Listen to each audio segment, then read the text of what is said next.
Good afternoon, everybody. This is Jeff J. Brown, China Rising Radio Sinoland, and I have a very, very, very special guest on the show today, and it is Mr. Einar Schlereth. How are you doing, Einar? Fine, and you? I'm doing great.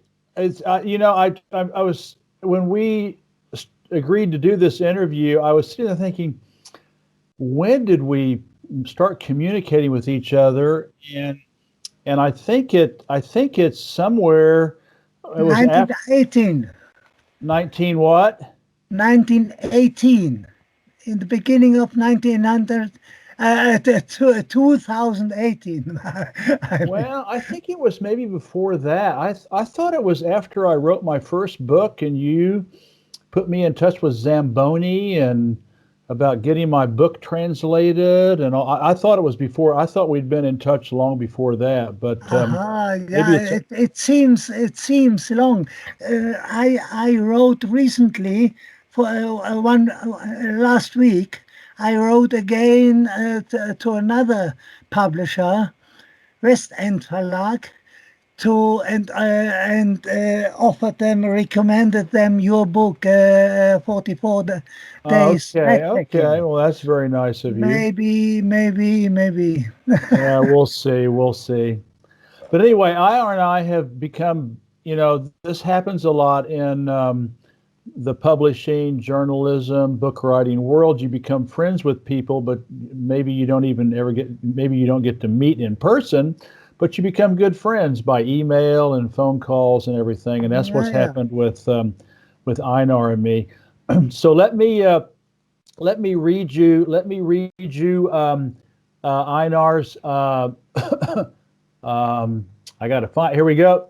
Einar's Biography. introduction. It's pretty impressive. I mean, in fact, it's really impressive. And he was born in 1937, so that makes him now almost 84 years old. So, and he wrote his in the first person. So please allow me to recite what Einar sent me on his blog. His blog website, which I will include, plus the link to the book that I read of his. And that's kind of what got this. That's kind of what got this interview going. Is I said I'd love to read your book and let's talk about it. So anyway, let me read you his amazing his amazing story. I was born in 1937 in the town of Marienwerder, which was then the government seat of Western Prussia and today belongs to Poland. On January 1, in fact, January 1, 1945, the whole family had to flee for the duration of 10 months to Neustadt an der Saal in Franconia in the southern state of Bavaria, my father's home. In 1956, I passed the high school diploma, Abitur, and went to Hamburg to do English and Romance philology. Due to a break with my fascist parents, I had. Hang on, I'm closing windows because I'm getting this ding, ding, ding. It's driving me nuts. Hang on just a second. I had to. Let me see. Due to my fascist parents, I had to finance my studies all by myself by working in 50 different industries, from building sites and ports to being an extra on film sets and assistant cameraman. In 1957, I had my first experiences with demonstrations against France's war in Algeria and police. From 1960 to 1965, I studied in Freiburg im Busgau, and between 1965 and 1966, I was the art director of a well-known art gallery in Switzerland. It just gets better, folks. It's just an amazing biography. At the end of 1966, I moved to Stockholm, where my daughter was born. In 1967, I had close contacts with the FNL movement and the mass demonstrations against the war in Vietnam. Also, I was a member of Clarté. In 1968, I returned to Frankfurt am Main in Germany, where I was very active in the student movement. I wrote my first articles, translations, and lectures for student leaflets. In 1970, I had my first publication, Indonesia, Analysis of a Massacre.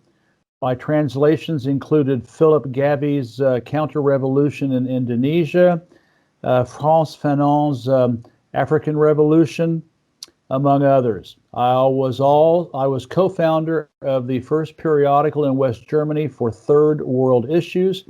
I collaborated with Turkish and Spanish workers and their publications, as well as student groups from Palestine, Iran, Ethiopia, Eritrea, etc. In 1971, I moved to Hamburg, where I worked for 25 years as a freelancer for the Northern German Broadcasting Corporation, NDR, as well as Radio Bremen. I did features on the Third World, the environment, Spain, Switzerland, Canada, ethnic minorities, the Basques, the Sami, and the Ratians, and further publications on Indonesia and China. From 1979 to 1981, I lived in Tanzania with my family, where I wrote features for radio, including a 6-part course in Swahili and 2 books. Due to the economic crisis, only one of them was published, 0 Hours When the Sun is Rising. After my return, and because of waning interest in the Third World, and Third World issues, I had to spend more time doing translations. I worked for almost all the big German publishers, translating internationally renowned authors like Juan Goytisolo, La Chance, Jean Myrdal, Indian Quartet, Fatima Mernissi, Angst vor der Moderne, and Victor Ostrovsky's book on Mossad. For 10 years, I was chairman of the German-Chinese Friendship Society. I also continued my work in Palestine, East Timor, and Afghanistan. I published the Afghanistan pages and undertook the fact-finding journey to Peshawar, where we ran a small hospital and school solidarity movements. In 1994, I lived in Andalusia for a year in a tiny house with a garden on a terrace high above the town of Motril. The jobs with the radio and publishers gradually vanished. Here we go. One publisher, while on a visit, encouraged me to write down my, quote, memories, in which I predicted the consequences of the Oslo Accord with shocking accuracy.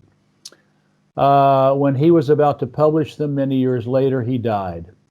In 1995, I traveled to Switzerland together with my friend. Both of us are aficionados of Scandinavia, where each of us bought a house in the village of Klavestrom, since in Hamburg, the situation in the job and housing market got more and more difficult. In 1989, the low-paid translators flocked in great numbers from the GDR into West Germany, which greatly delighted the publishers.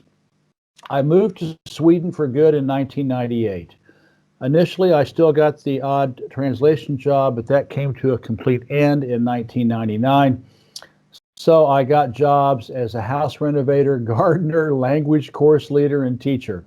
Since 2003, I am a pensioner. In 2007, I traveled to Venezuela for 5 weeks. I was tremendously impressed by the country, and for the first time I could sense and almost smell the meaning of freedom, real freedom, not the pseudo-freedom enjoyed in our, quote, democracies, end of quote. The result was a 6-part documentary in Swedish, which was published by various websites and is now available on Sakala. This brings me to my last point. I have been a member of Tlaxcala? Yeah, Tlaxcala. One of those Indian Mexican words from by the natives there. Since 2009, something I am really proud of, because I can work together with so many dedicated people who are deeply committed to a common endeavor. And I sincerely hope that we can continue a few more years together with our endeavor and fantastic news site. News site. Anyway, Einar, what an incredible, I've never had the honor of such an amazing introduction as that. So welcome to China Rising Radio Sinoland. But you had also a tremendous, tremendous life.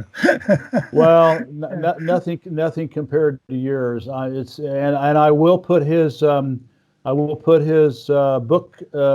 link, and I'll put Einar's.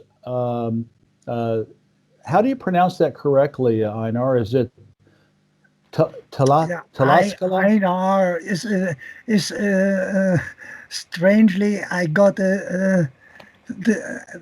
as first German, I got this name because it's a Swedish name, a very old name. It comes from Iceland, Norway, and oh wow, okay. I thought it was maybe like one of the names from southern Mexico. The brother, my uncle, he married a Danish woman, and they had a son, got a son, and named him Einar at the same time I was born. And so my father took this name, but he had difficulties to give me the name because it doesn't exist in Germany.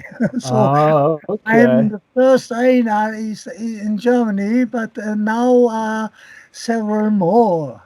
Okay, great. Well, listen, I read your book. It is called, for the fans out there, it's called The Odious Germans. Now, of course, that's sarcastic. What Einar means is that the Germans are not odious. It's just that people call them odious. He originally wrote it in German, and then it was translated into English. And I got the ebook and read it, and I just loved it. It's a very kind of a chatty, talky, semi-autobiographical book about his life and, geopolitics and everything else. It's almost like you're talking to someone, in a cafe and listening to someone, that you'd like to ask questions to as you read through it. So I really loved it. And I hope you all, after this interview, will buy it. It's really inexpensive. I got the ebook from a Swedish book site, and so I hope you all will follow through and do the same. Anyway, you have led an amazing, colorful, and productive life, very worthy of the autobiography you wrote in German and translated into English, The Odious Germans. Is there any, please introduce yourself to everybody listening and watching this interview, and the who, what, where, when, and how you became a communist. Take it away, Einar. So that's a quite difficult question, how I became a communist. That's a long, long history because it started very strangely in that small village where we arrived after 45 in southern Germany, Bad Neustadt. And there, the people were 95% were very Catholic fundamentalists, you can say, very, very strongly Catholic, And then we came there, and I was still very young. We had been 1 year on the road. And then we arrived. It was nearly, it was the end of 45, and then we got in Bad Neustadt. We got a very, very small room about 20 square meters, where the whole family, my father, mother, older sister, and a young sister, who was born under the flight on the road also.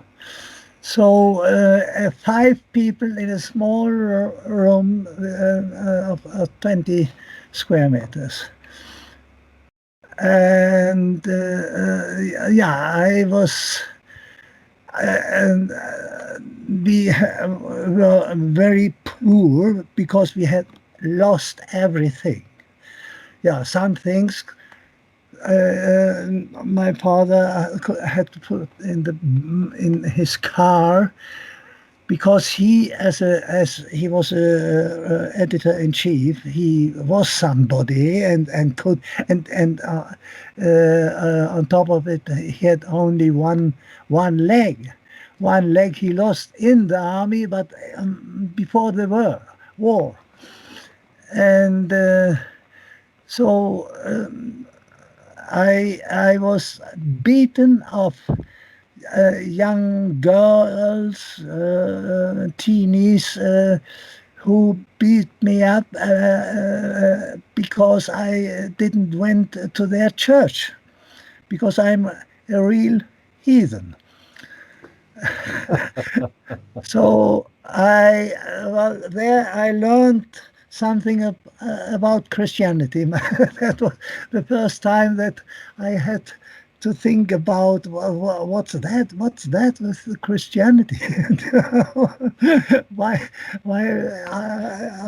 am I beaten, and so well, it was very interesting, that beating.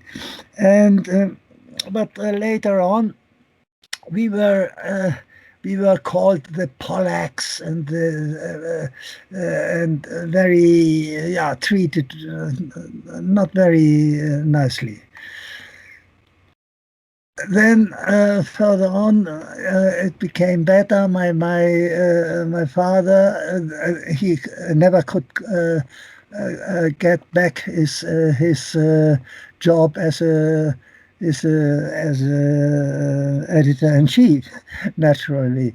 But he had studied also at Leipzig as a bookhandler. What you call it?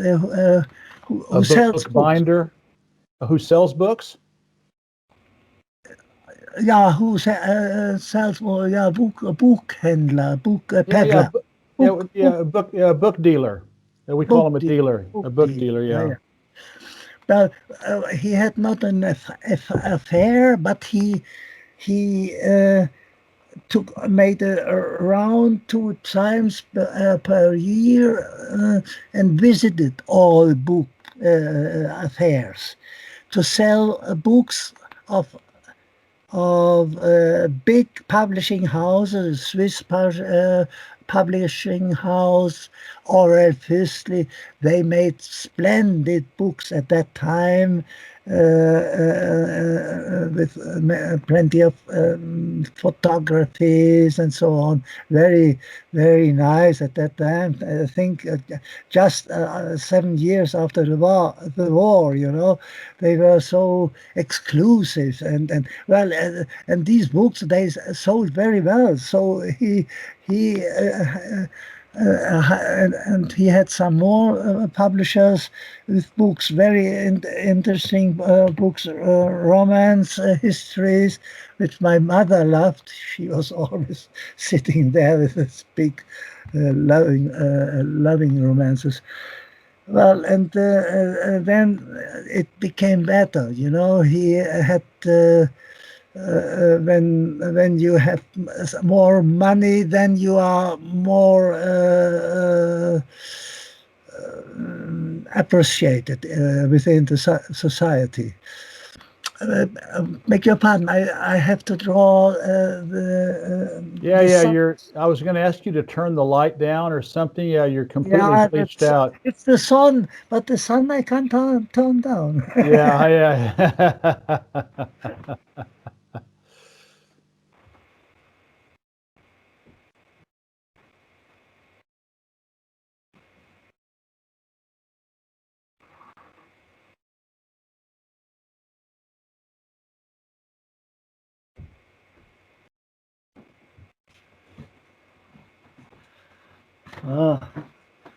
This can.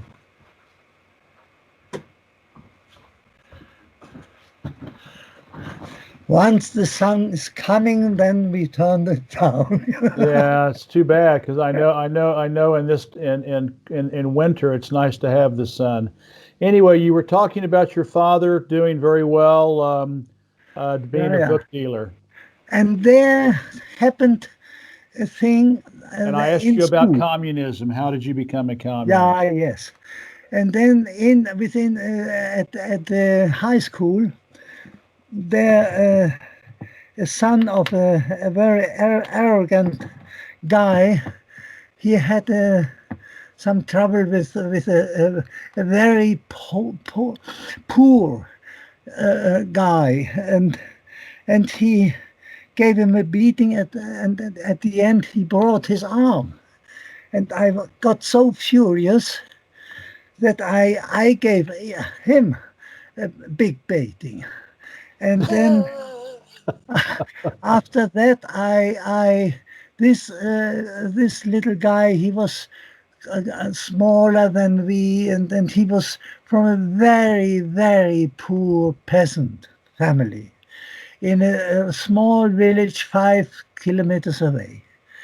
And I got then I went several times to buy food. At that time I hadn't a bicycle. Buy food. I went several times to bring him the lessons, And there I saw how terribly poor these people were living. At the same time, doing hard work, and that I was. Yeah, this whole region was very poor. Is it now? Is this in what was ended up being West Germany? Yeah, that was And, West Germany, and the region around the Rhone mountains. And there okay. was a headquarter, American headquarter, Wildflecken. It was a Mm, big headquarter, yeah. two Kaiserslautern, this one, and one more. They were this greatest headquarters, American headquarters. It Yeah. was very near. At that, the mountain it was an old crater of the of a Volcano. volcano. Yes, and around that crater, at the bases, there were plenty of bathing. Hot Uh, baths. uh, but Kissingen, for example, there at the time in 1900, 1800, 1900, the whole world were meeting there, the Tsar and Napoleon and Goethe, and everybody was meeting there. So there, my grandfather, he had a gallery there. Uh, and yeah, and then I thought that's not just. That's not just that one people working hard and they have nearly nothing to live on, and we had not much because we had lost most of I think, the house. My grandfather was bombed out of his home in Schweinfurt. There were the big fabric industries for BSF, the Swedish industry for making, yeah, for, nah, I don't. For the Sorry, I can't help you. no, at the moment it's Well, don't worry about it. I know BSF is a well-known industrial manufacturer. yeah. Well, okay, I had these ideas, and then I thought that I got some ideas how you could change that. So I thought you should be paid after the time you are working with somebody, whether you did furnitures or cars or plowing the field. It should if you are working with 1 hour on the furniture, on 1 hour, that should be the same money you get, and Hmm. that's a socialist idea, you know. It's, Yeah.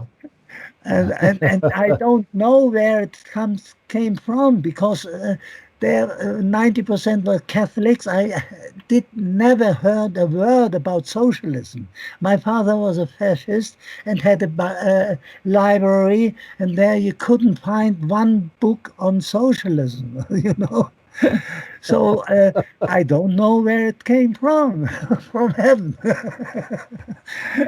uh, well, that was the first thing. And later on, when I was studying at the university at Hamburg and had to earn my money, the companions who were also working for life, they were coming from southern Germany, you know, Italians, Spanish people, Turkish people, even, and I had an Egyptian friend, Iranian people.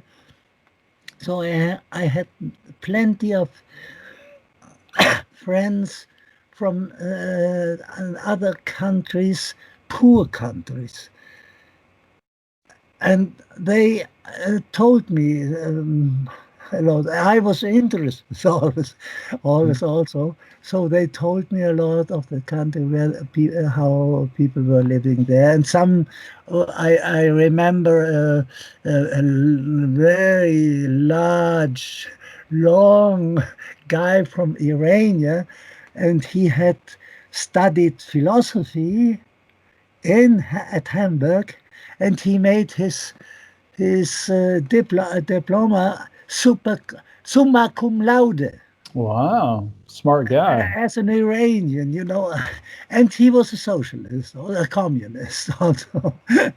And another guy, he was a Kurd from Kurdistan in Turkey, also a big, large guy, and he was blonde, had blue eyes, you know, and he was so a lovely friend. When he got packages from home with the Turkish, they make fantastic uh, bakeries, you Yeah, know. yeah. Pastries. Oh, wonderful! Yeah, And yeah, he yeah.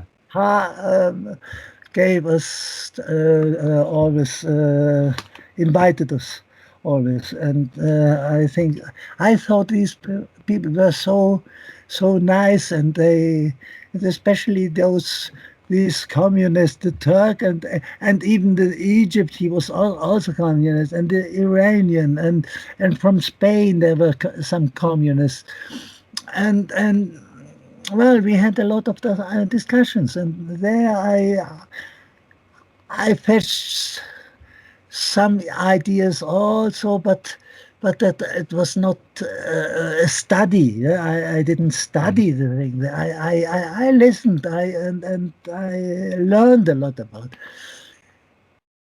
But that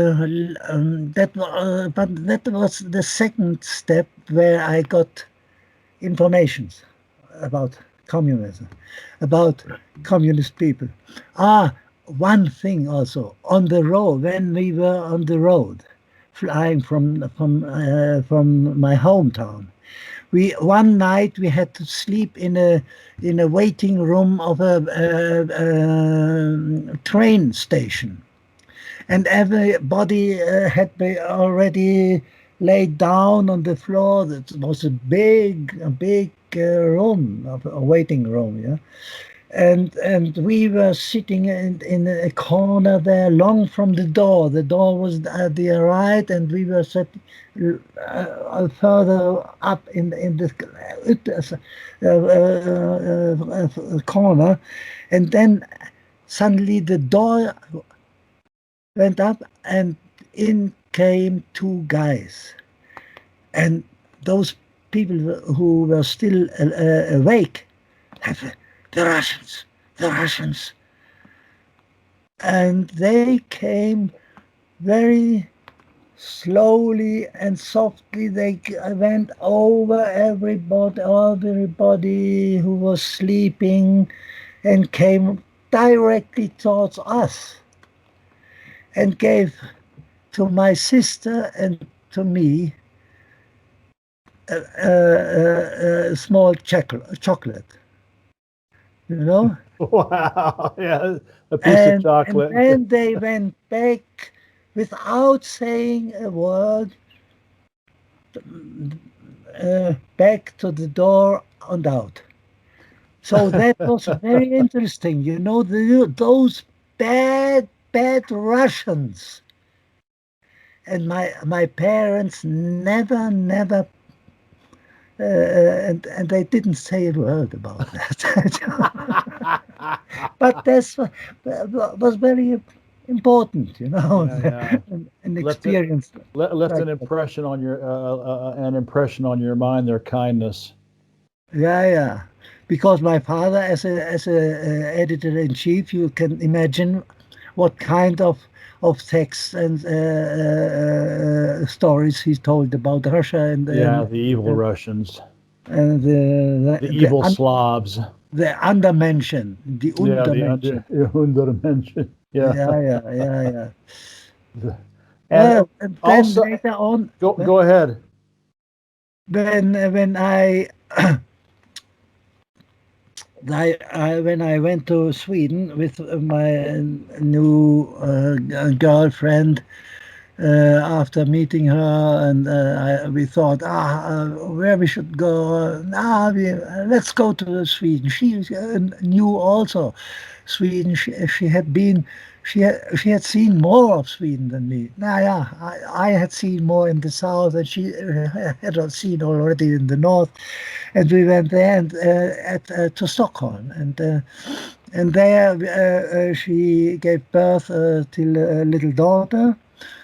And I had contacts, we both had contacts, and we both were always demonstrating against the Vietnam War and so on. And in Sweden at that time, there were the biggest demonstrations in the whole of Europe.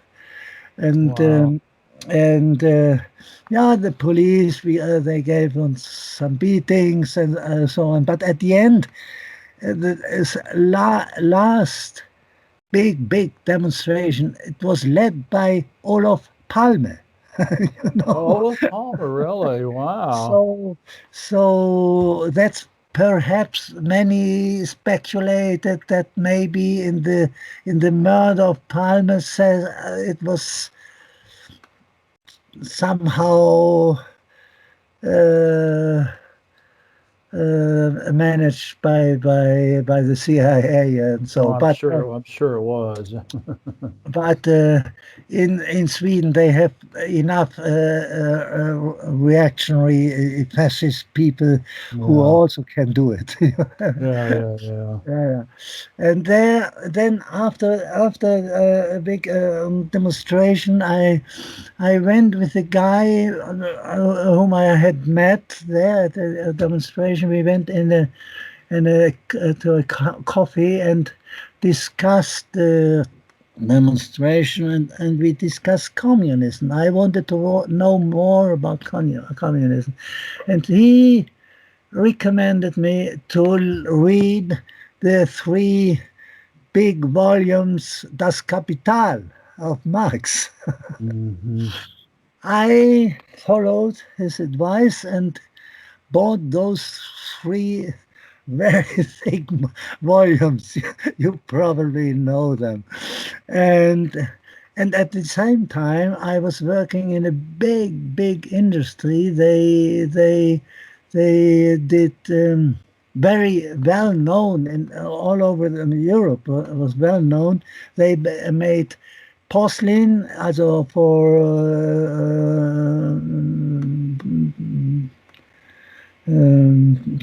coffee tops. Yeah. Tea sets and And they coffee made sets. also bathing cups,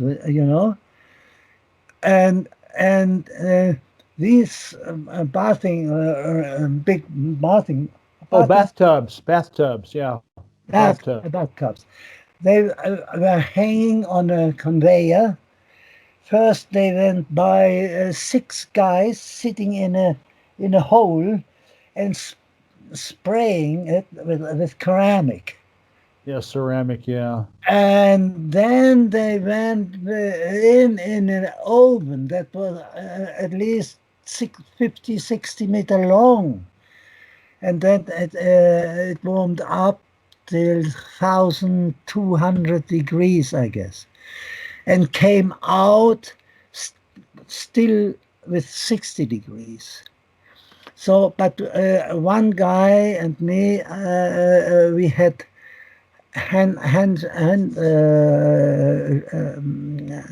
Gloves?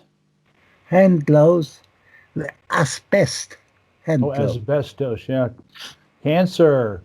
Yeah, everybody, but everybody that is known since 1900 is known that asbestos is very, very dangerous. But they gave it, they, They didn't care. for the workers, there are enough workers, you know. So we had to take them down and then put them on one on the other up to six bathtubs. Wow. So it's very, and it was hot in that big hall, you know, immensely hot. But this oven, 1,200 degrees, and came out 60 degrees still. Everything was very hot. It was like, and at the same time, it was the coldest winter since 100 years in Stockholm. Outside, it was 32 degrees, and inside we had 40 degrees, you You know, mean outside it was 32 degrees below zero, right? below zero. Yeah, we're Yeah, below 0 Celsius. Yeah, yeah, incredible. yeah. Wow. So there came we got people, and they were working one day, and then they fell down, you know, and they never were seen again. So Wow. it was not everybody's job.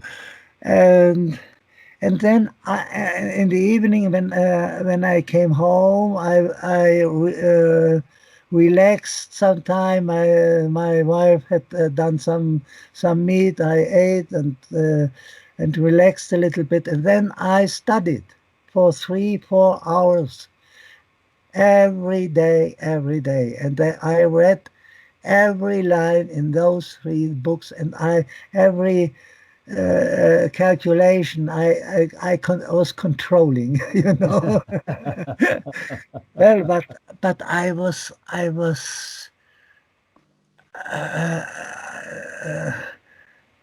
so astonished. It made me, yeah. I had the idea that how could he know? It was as if he had written the book yesterday. So I, he had written what I was living every day in the industry, you know, and that was fantastic. I was very, very impressed, and he's also he is very humorous. Also, he is a splendid writer for the first, a splendid writer, Marx. Engels also, and then he is very humorous also. So you can read him even today. He's very modern, you know. Well, that was very impressive for me, and then I continued. I wanted to know the others, the Engels and Lenin and Stalin, and later on Mao and Wow, yeah. Lassalle and Bakunin, and I read the most important socialist writers and politicians. And then at the end, I decided the very conclusive stuff was what Marx and Mao and Lenin. This line was for me the most conclusive and stuff. So I became what was called the Maoist. Yeah, Maoist, yeah, yeah. But we were Marx Stalin, Mao. You know, we, we had mostly, not mostly, but at that time there were many young people, students, who were really earnestly were studying communism. And not later on, there were young guys. They on one day they were on the hash pelouse outside and smoking. The next day they founded a communist party. You know, so I was always very suspicious against those guys. Okay, so you see, these were. Go ahead. That was the line, slowly. But it took from when I had the beating with this guy there, I was maybe 14, and then in Stockholm I was nearly 30, 29, 30 about. So it took more than 16 years to become a communist. Yeah. Also, in our friendship, you mentioned that you remember as a child when you all were escaping to the West in your year-long journey to try to get away from the war. You talked about how you remembered British and American military were strafing and killing innocent people who were trying to escape, but that the Russians never did that. The Russians never shot innocent civilians. We were they knew exactly, because the people who are going west, they were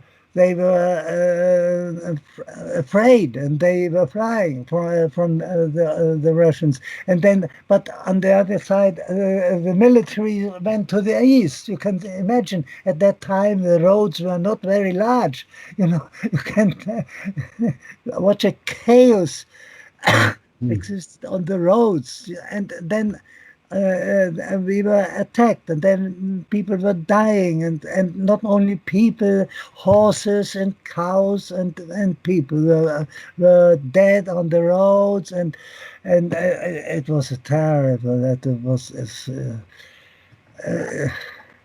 well, for a young guy, myself at that time, I had just filled seven. I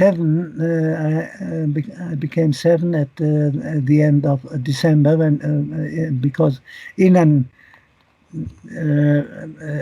before we went away, and it was my 8th year. And wow, you saw that. And for a young guy, that was an adventure also. But it came later, for long years, up till when I remember that I was about 27, 28. At that time, finally it ended. The terrible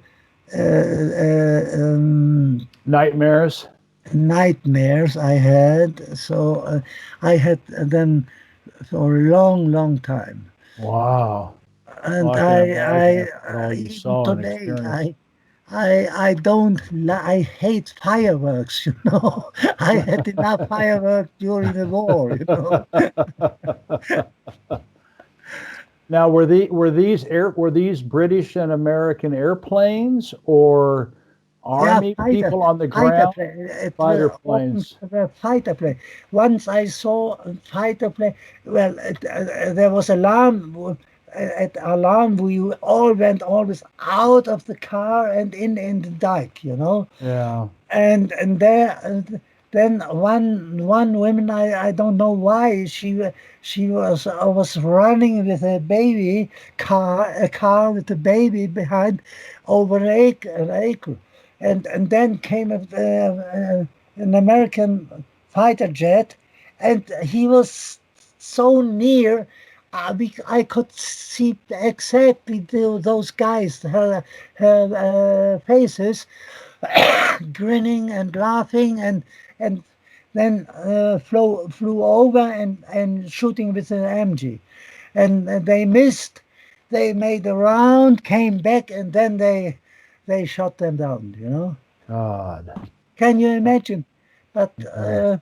then my mother, my father, maybe he put down my head. I don't remember more. I had only seen Oh my these pictures God. and these. Oh my God. Uh, yeah, but we knew could distinguish English and And American and American jet, Russian. yeah, planes, yeah, unbelievable, Yeah, we knew. terrible, terrible. Well, listen, can I ask you the next question? Yeah, what was All that? right.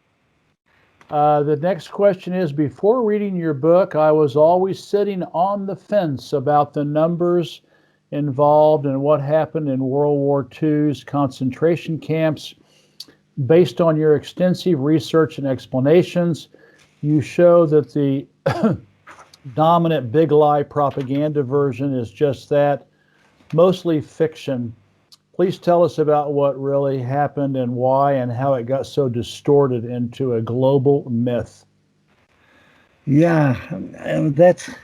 I'm coming first to my the that that the Odious Germans, also die auch in German die verhassten Deutschen, and this refers not directly to the people, but that as are is propaganda that came always from above.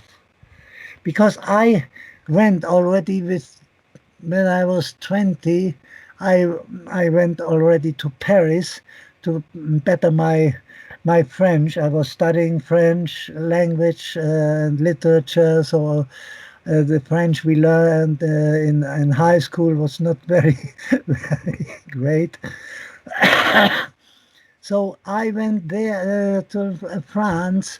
I went into Holland, and many people told later on, "Oh, the Holland, they were hating us, and the French also."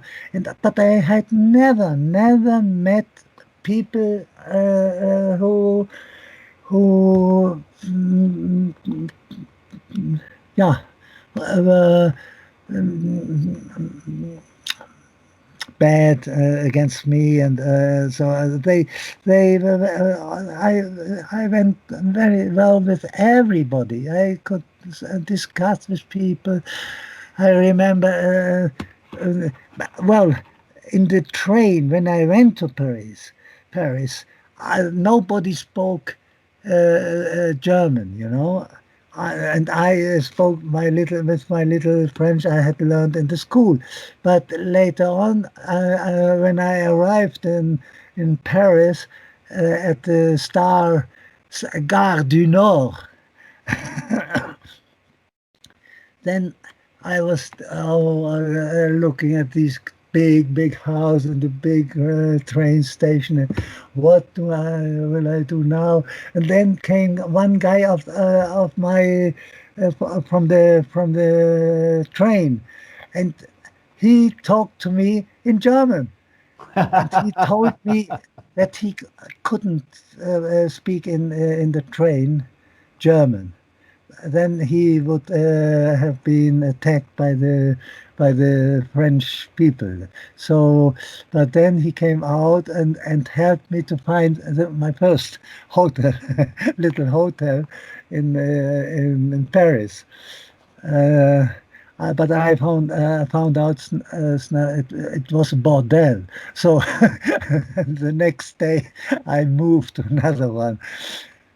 Well, that was the time when at that time 57, when Paris still was a very dirty black gloomy town. terrible. It was first de Gaulle who forced the people to paint their houses and to clean their houses and to clean up the whole city about. And he also forced the hotels and restaurants to set up papers how much it cost the rooms. So before they made fantasy prices. Yeah. They depending on who you look like or what you look like, they determine the price. Yeah. Okay, then I think that this hate was manufactured from above. It was not the people. The people often, when they heard I was a German, there were people who had been prisoners in Germany.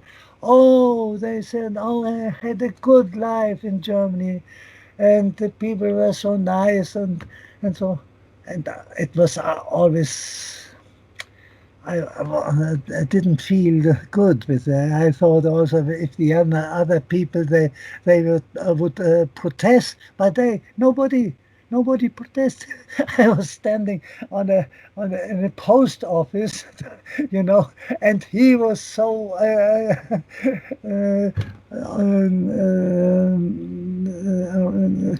counting from his living in German, and behind there was a long queue, and everybody was listening and was very interested in this talk. So I guess that in the books you can find often the bad Germans, and often you can read it today. Even today, you find in books demeaning sentences about the Germans. And then I started where I began to collect material about where I wanted to know where comes it from, where it comes from, and who was behind it, and I collected material, and I found more and more on my desktop. It was I had some maps and put everything in there, and then it was a very important that I found these books I recommended to you, and you are reading the first one about secret society. Hidden history. Hidden history about the World hidden War. history about First World, and it's really good. the Kaiser Wilhelm II. Yeah. And there you could find the real history where everything began. Because the Germans, they had only got their own state in 1871, after the war against France. That was the war 1871 that Louis was not Louis XV, I believe. Louis XV had started that war against Germany, and the French lost, and because the Germans had always the better weapons, and then it was Bismarck who forced on Wilhelm to become a Kaiser. He didn't want it, but Bismarck thought Germany must become a Kaiser. Ein Kaiserreich. Well, and at that time, 1870 till 1891, there were 20 years in between. And in this short time, Germany had blossomed and got a big industry, and the products of the German industries in steel and porcelain and fabrics and everything, they were better than the English products. Then the English had the great idea to put on everything this made in Germany, made in England, so that the people could get the right things.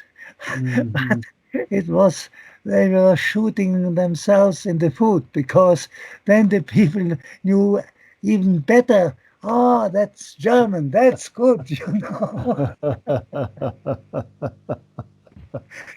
Yeah, so and that's why so at that time Cecil Rhodes came back to England after he had half of Africa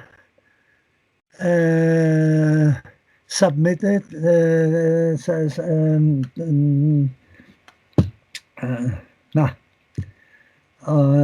made to an. Well, they were conquered. They were colonized. Colonized, and then, you know, from Egypt and Kenya and then Rhodesia and Rhodesia, you know, and down to South Africa. And he had been at that time, if you convert it to modern money, he was already at that time, 1890, he was a billionaire. You know, he was immensely rich. He met in 1891. He met with some people, Mr. Brad and Mr. Stead. Brad became Lord Asher, and he was a grey eminence behind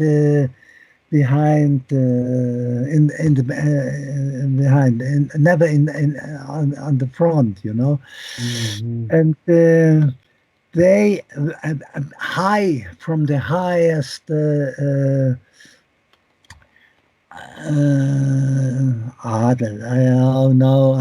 sometimes it stands still there up there. They're from the highest level, the highest. They were like the elites. Yeah. And these guys were very important, and the fourth guy were Nettie. Rothschild. Rothschild, and the Queen became also a member of this society, and he had proposed to found this society after the example of the Jesuit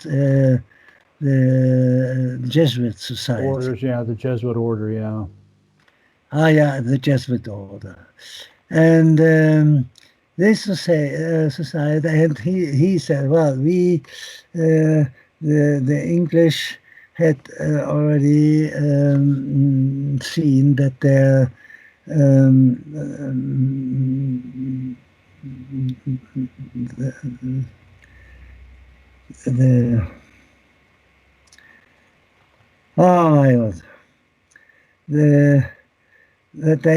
that they were losing on the market.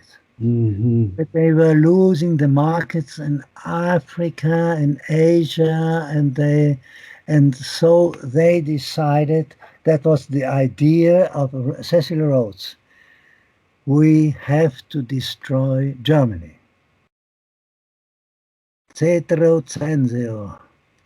Carthaginem esse delendam. And that's that they took up that saying from this Roman senator, Cetro censeo Germaniam esse delendam. You know, we have to destroy Germany. And so he became, together with all these other guys, quite a bit, not very big, but about 50 people who were the richest and the most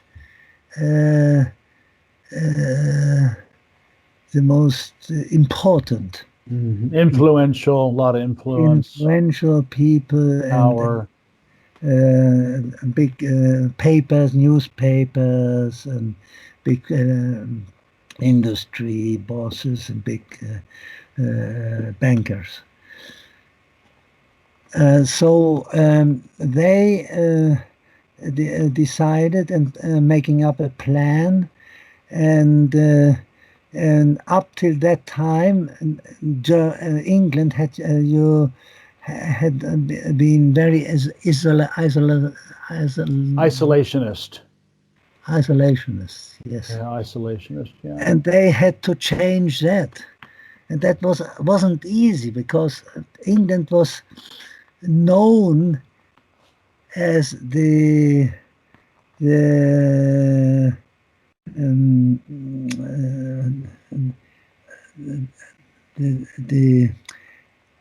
bad people, people who were treating everybody else, they were treating badly, and now he had to do that. Was the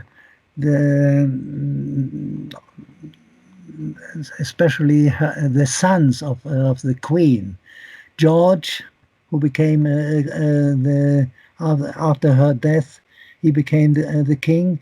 And the other one was Edward the Seventh. Edward, yeah. Edward and George, and they. And the interesting thing is they were the half of the house, the royal house in England. They were Germans, you know.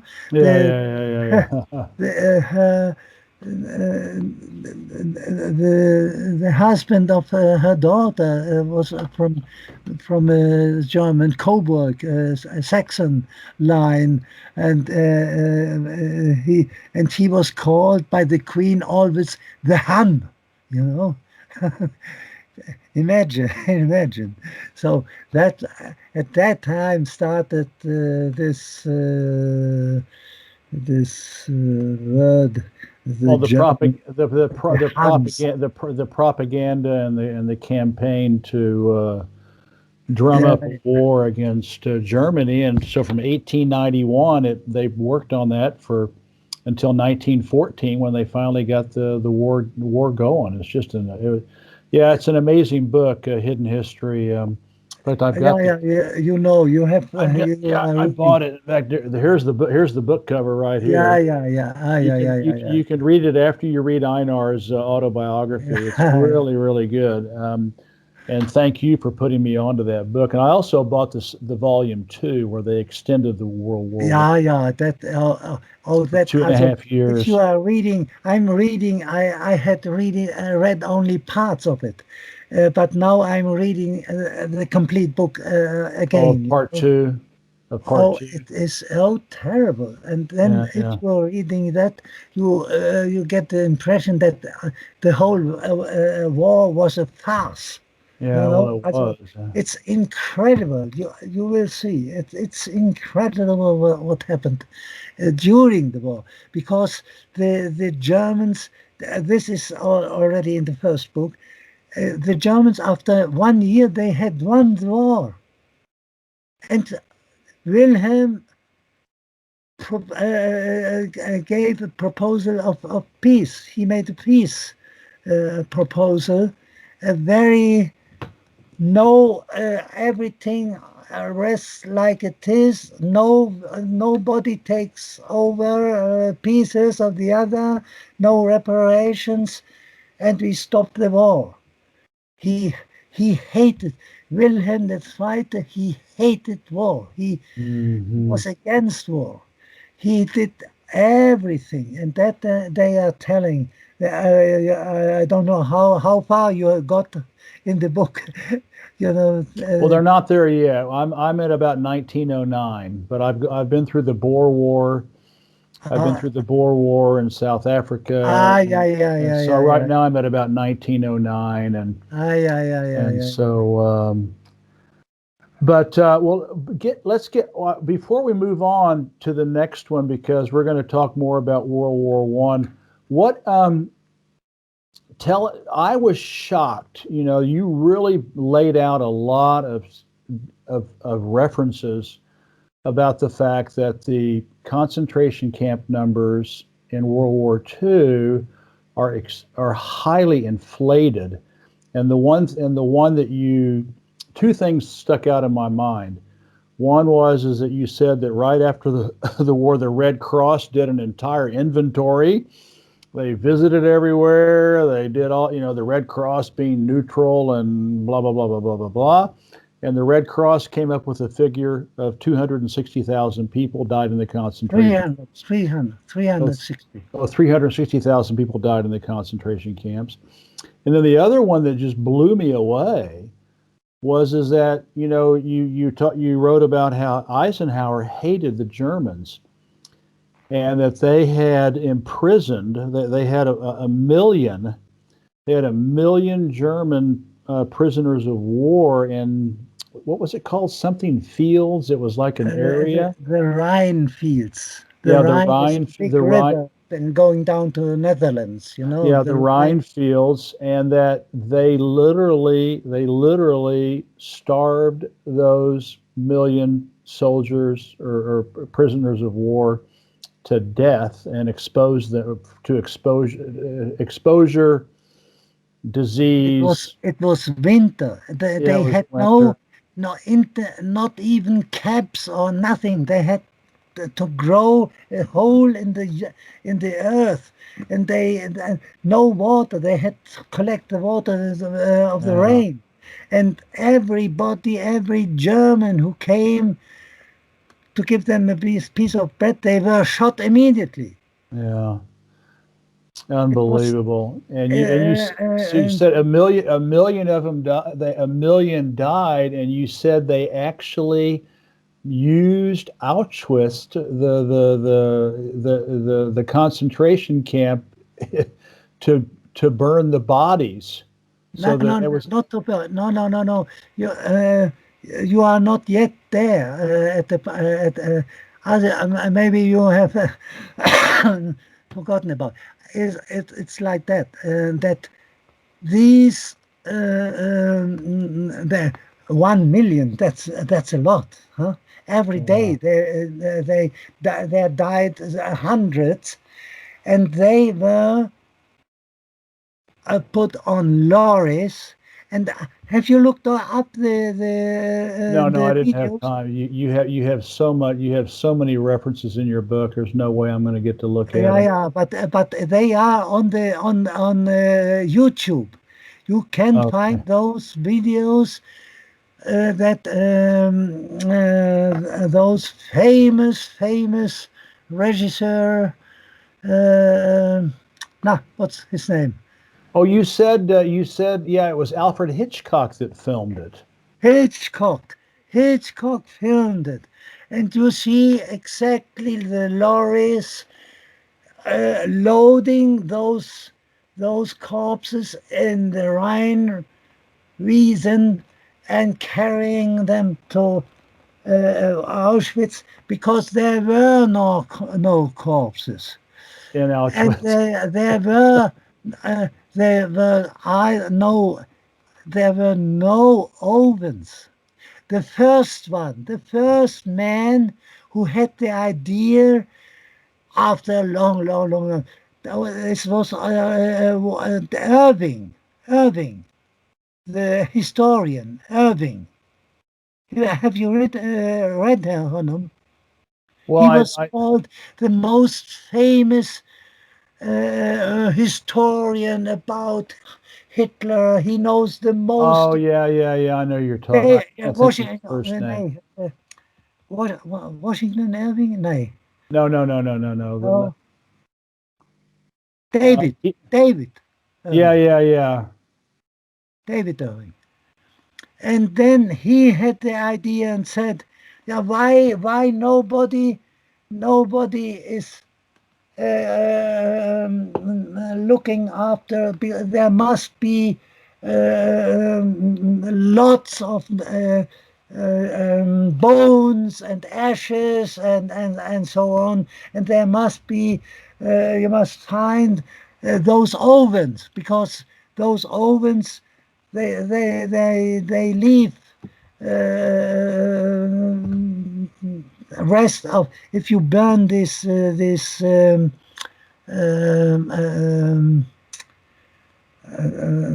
Ciancali, you say all the stones get green and Yeah, so, yeah, yeah. Okay, so okay, yeah. well, and then there was a guy from an American.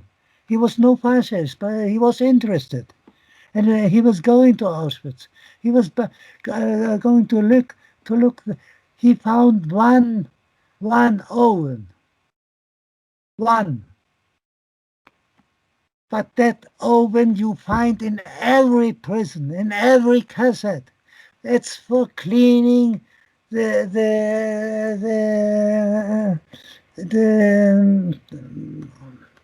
the clothes of the Okay, people. for burning like clothes and Yeah, also di against di the disease to stop the the spread of disease.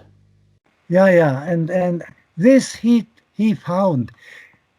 But besides, everybody. You have certainly read some policiers.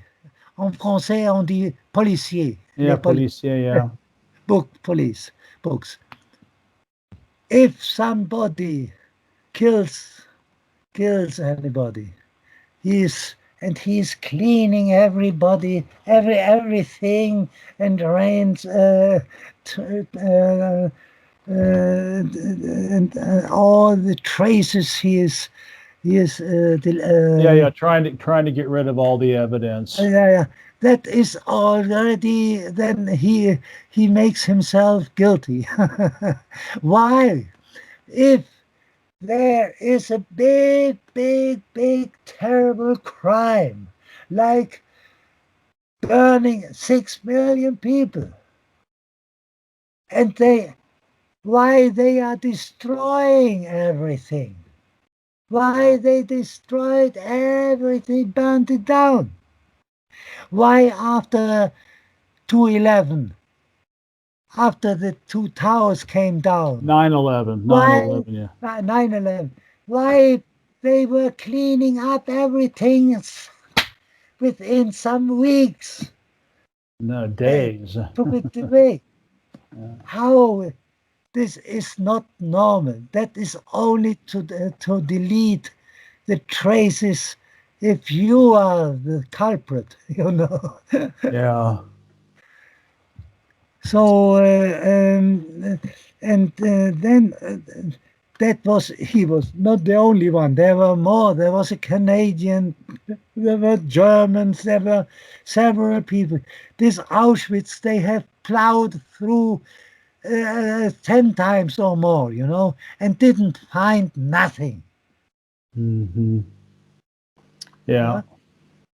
And then they had, at first they said every concentration camp was burning Jews everywhere.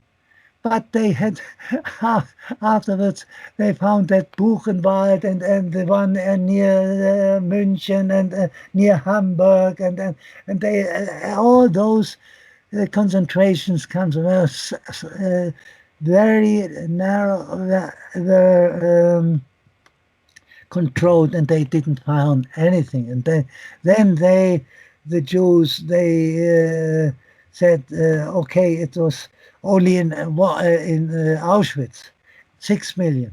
But nowadays, they had to revise this figure. And it went down from 6 to 4 to 3 to 2.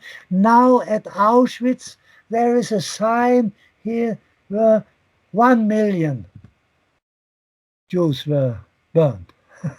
So, but in the officially on all the newspapers, you can read still 6 million. But even the 1 million is a lie. and I was always, that was always something that I was very strange about. That's where are coming all the surviving Jews. There were plenty everywhere were surviving Jews. What the hell, where they are coming from? Under Hitler, they had, that is a Jewish newspaper also. That said, under the reign of Hitler, there were 4.2 million Jews.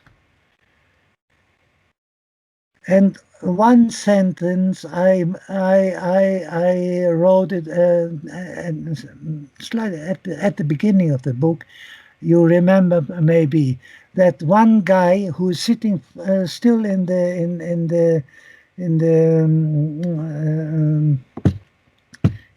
prison. He was imprisoned because he had the idea, where is the center of an office where all the surviving Jews who had worked in fabrics, in IBM had built a big fabric when Hitler was in power already. IBM built a big industry near Auschwitz. And also IG Farben, the big company. Yeah. Big German conglomerate. Yeah. And now what was it? Well, about the numbers and that the people in the concentration camps were working at IBM and Faber and places like that.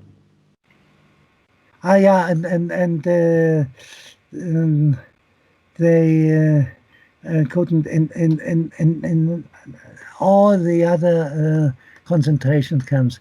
There were no stones, but nevertheless, even those people who had only been in Buchenwald and never in Auschwitz, or only been down there in the big concentration camp near Munich, they told about big chimneys, and they were burning day and night, and they were burning people.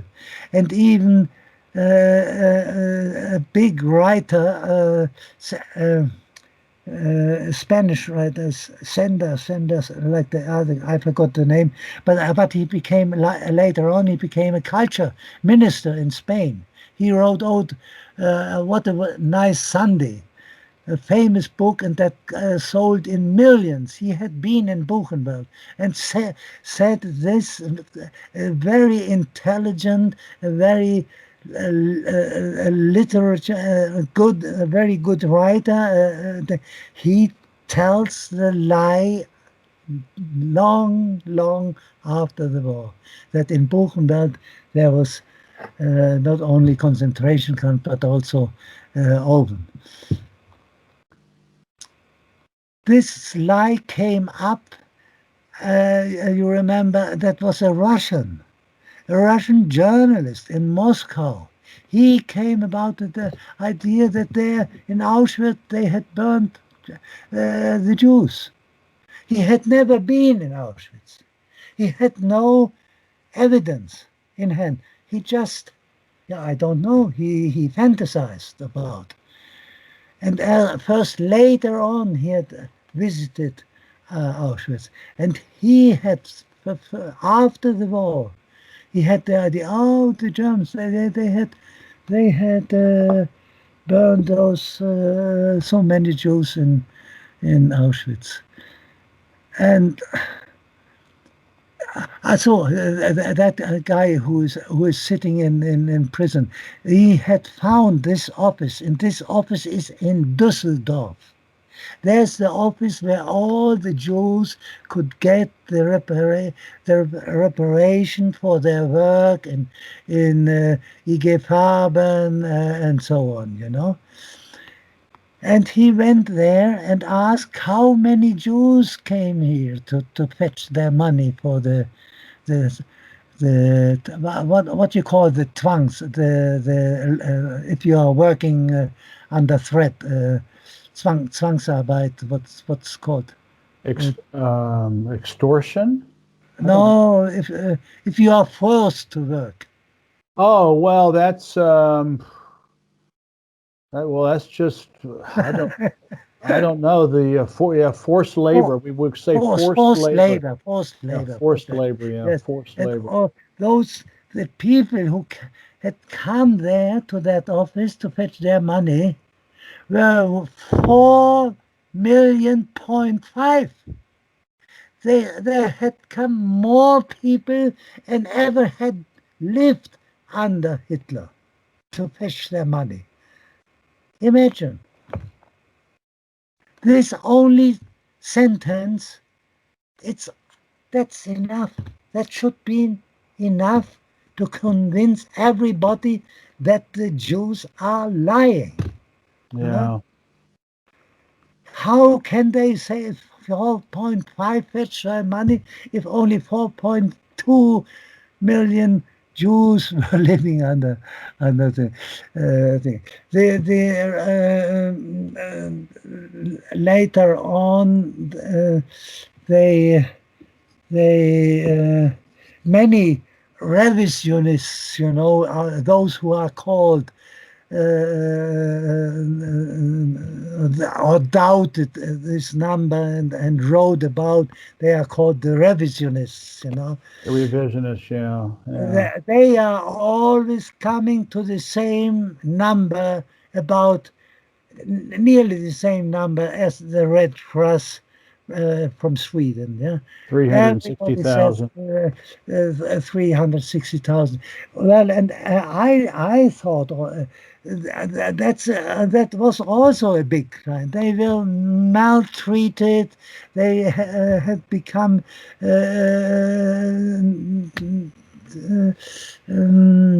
they died of hunger and so on. And that was also 300,000 people. Dead people is a crime, huh? But it's not the Holocaust. Yeah. But then I went further on and said the real Holocaust the German did. That was the 28 million dead Russians they left behind. Yeah. Think that's 5 times Holocaust, 6 million, nearly 30 million. And the Chinese people saying now that they also lost nearly 20 million. Yeah. Yeah, the figures. I always just say the Russians lost about 25 million, and the Chinese. Putin has said also now the official number is 28 million. Yeah, but just to keep the math simple, I say 25 million Russians, 25 million Chinese. That's 50 million, and the Allies lost 1 million. So the Allies lost 2%. The Americans 200,000, 230,000. Yeah, all the Allies, including civilians and soldiers and everything. So the West, the Allies lost 2% of what the Chinese and the Russians lost. Yeah. So Well, thank you for that. Anyway, it's of course now it's they obviously the propaganda machine has won because you can't even deny the Holocaust in France or you go to jail. So they've really got it. They've really got it sewed up. You can't even talk about it. Even in USA, you can talk about it. You can have written a book, but they then send you over to Canada, and the Canadians, they deliver them back to Germany, so they can imprison them. Yeah. And there are several, even an old lady, she's about 80 or so or more. She is in prison because she is saying that the number is wrong and that it never happened. So Well, that's propaganda. It's just unbelievable. Let me ask you another question, and it's another controversial one. Here is another commonly accepted story. Cambodia's Pol Pot exterminated millions. Comrade Andrei Vlecek, may he rest in peace. Unfortunately, he passed away recently. Took a lot of heat for saying it was a myth. Having traveled around Cambodia and interviewing many citizens, I too traveled there, went to what were called the, quote, killing field locations, and the logo for USAID, a CIA front, was ubiquitous for financing all of the evidence. You also wrote about Jan Myrdal. Can you respond about the times and geopolitical players surrounding Pol Pot and Jean Myrdal? yeah, I have written several books on Indonesia, on the terrible crime where the Suharto regime were pushed to power, and Sukarno was imprisoned. Deposed. Yeah. At that time, I had plenty of Indonesian friends, and we discussed naturally Pol Pot when they won the war against the American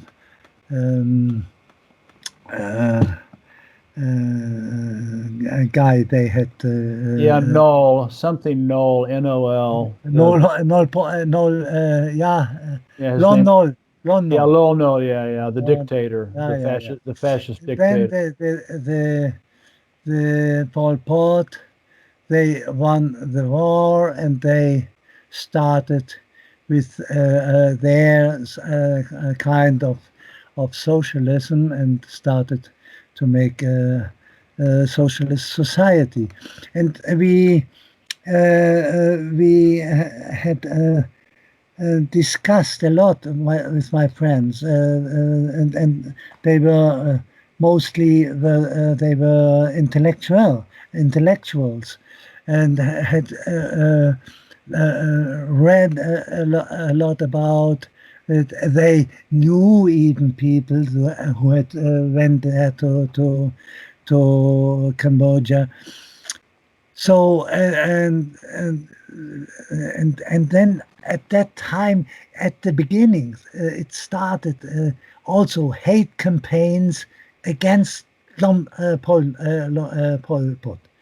It started at the beginning, and then we came to the result that it was because it was so successful, and this. They had, the Americans had always this theory of the dominant. The domino theory. The one falls, then the other falls also. Mm-hmm. And it was a big example that Pol Pot delivered.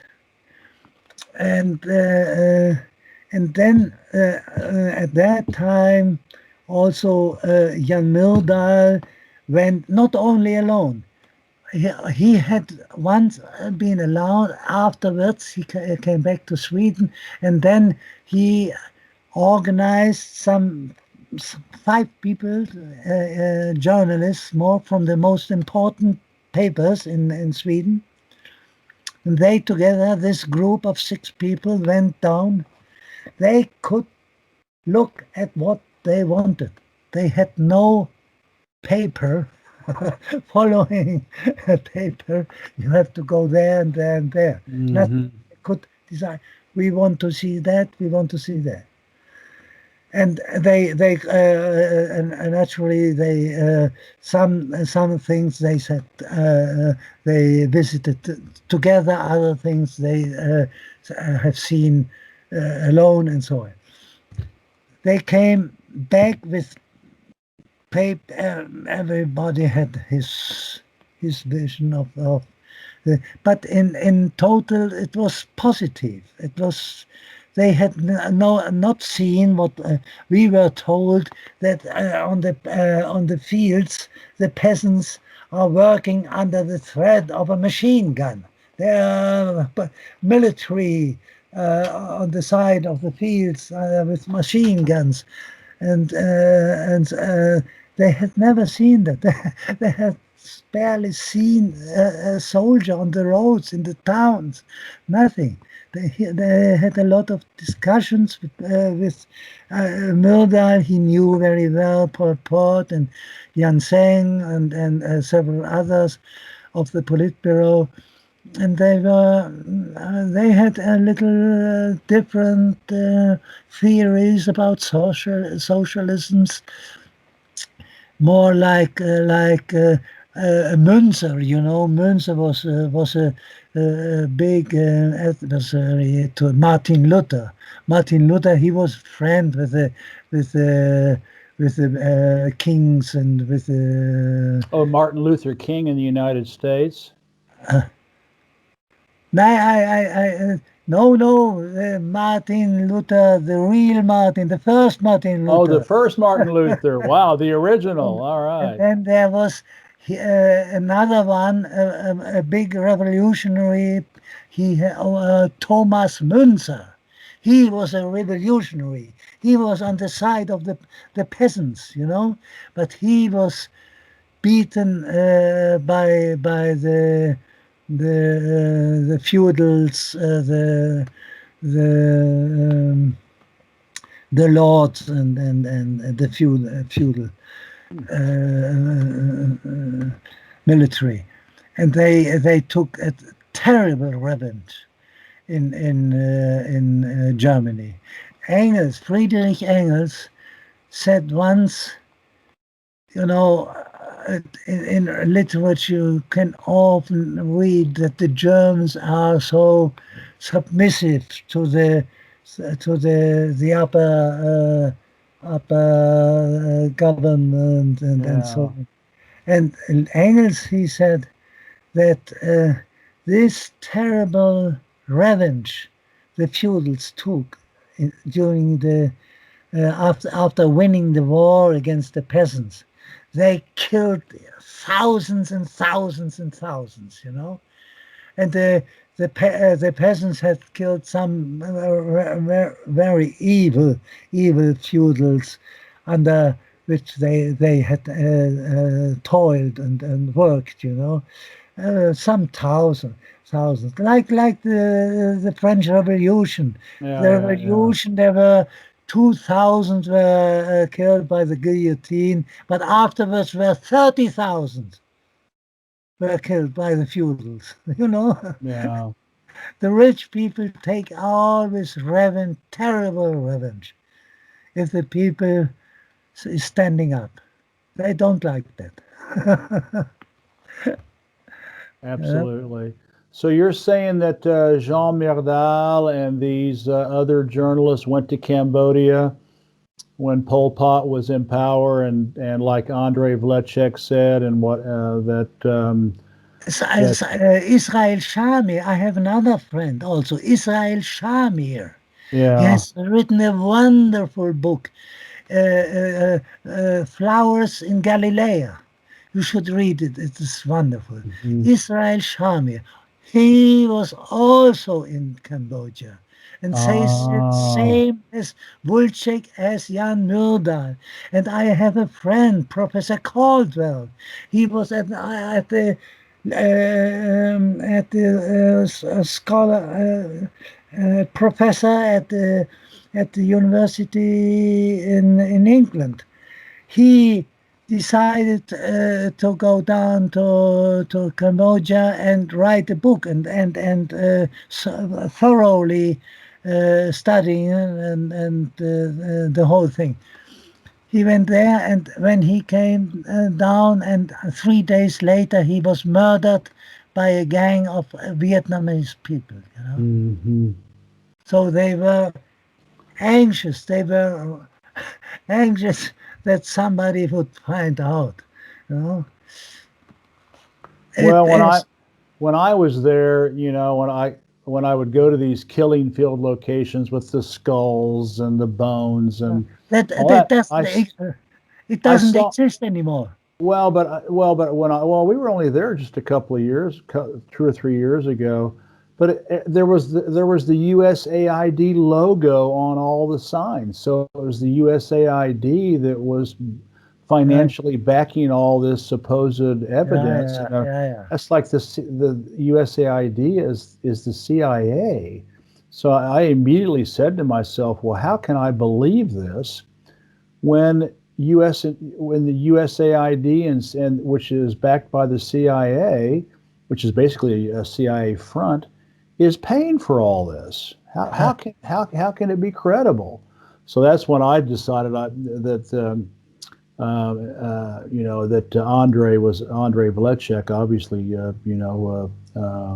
knew what he was talking about, and now you've had a whole chapter on this, and John Myrdal and And the Vucic people. said also that it was deleting, the Americans were deleting their own crime.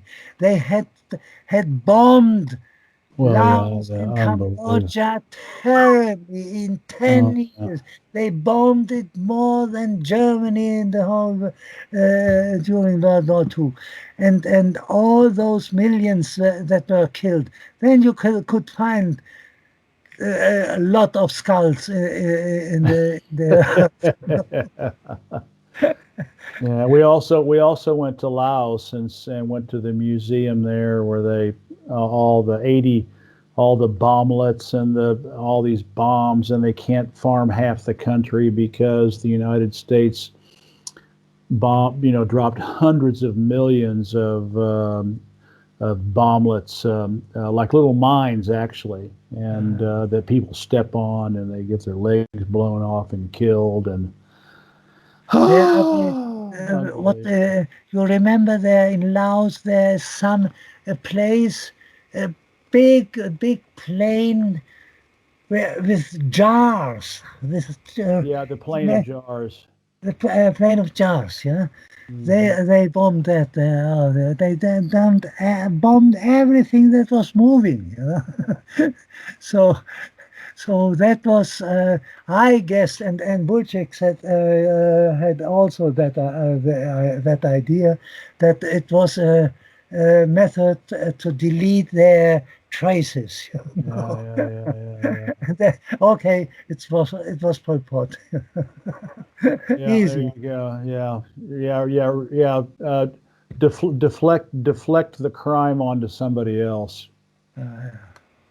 All right. Well, I already asked you about Rhine Meadows and Eisenhower and the Alfred Hitchcock filming all the German POWs being starved, I guess burned, and They couldn't. They were not. They were buried oh, they were because buried. Okay. you need that's also you need for burning a person. You need a lot of energy. You know? Yeah, yeah, It's yeah, not yeah, yeah. easy to burn Yeah, to burn a a human. person. Yeah. So Alfred Hitchcock filmed that at Auschwitz, and now next you wrote about a book you read by James Bach. What did he report, and do you recommend it? It seemed you have mixed feelings about all that Bach said. No, he. I think he was.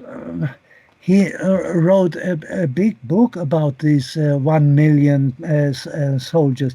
They were prisoners, but Eisenhower. I forgot. You couldn't treat prisoners like he did. So he changed the name. They were no prisoners, but they were now their special name. So they. Oh, so Eisenhower changed the definition of who they were, so he wouldn't have to take care Yeah. Otherwise, it was had been against the Geneva Convention. Okay. Convention. All right. Oh, it's amazing. And Bach, he was very penibel. We say penibel, very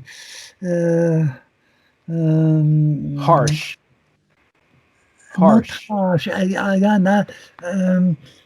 Every little thing he was collecting, it had been enough to make a small book with about. Okay. He had blown up it too much. Okay. He had too much information. But he made clear, and that I read later on also, that he hated the Germans. He was a real racist. Eisenhower. Yeah, he wrote to his wife, "Oh, as I'm hating the Germans," and yeah. Unbelievable. Have you got the energy to go on for a couple, three more questions, or you? We can. You're ready. You ready to go for it? Okay. You wrote that the Allies plundered and pillaged $10 billion in German patents. And West Germany was paying World War I reparations to the U.S. until 2010. Did I get that right? Also, did I read right that there never was a peace treaty with Germany? We have Germany has no peace treaty. Okay. Korea hasn't. Well, yeah, I know about Korea. Japan hasn't. The only one was Italy. Italy is the only country that got a peace treaty. Wow. But was West Germany really paying reparations for? Was it for World War I or World War II? No. Also, still before the war had ended, the Americans had small groups of people, 2-3 people, who went in every industry, in every enterprise, and took the patents and all the and that was only that after the World War II, and then it was Adenauer, and that I learned. That was not in. That is not in the book of Macmillan.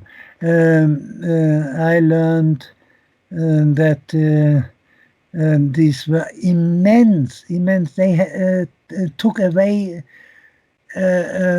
documents that were a whole train, hundreds of thousands papers and patents and everything they do, and they stole paintings and gold and whatever they could find. They stole some. The Americans. The black white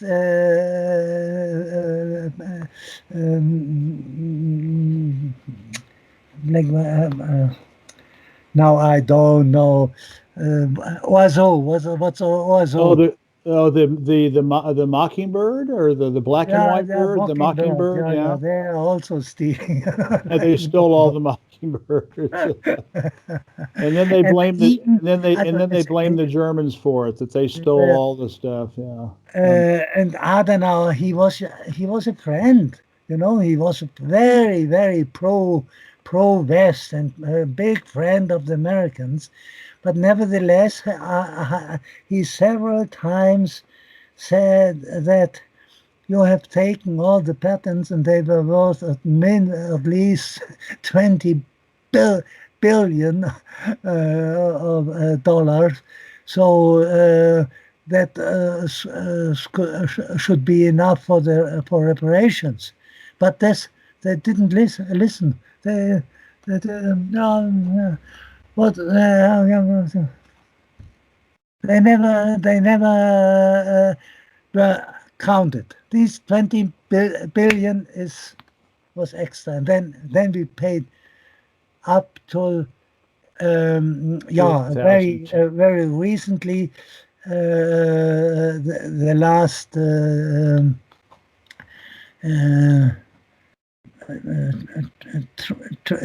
last how you say, if you have a big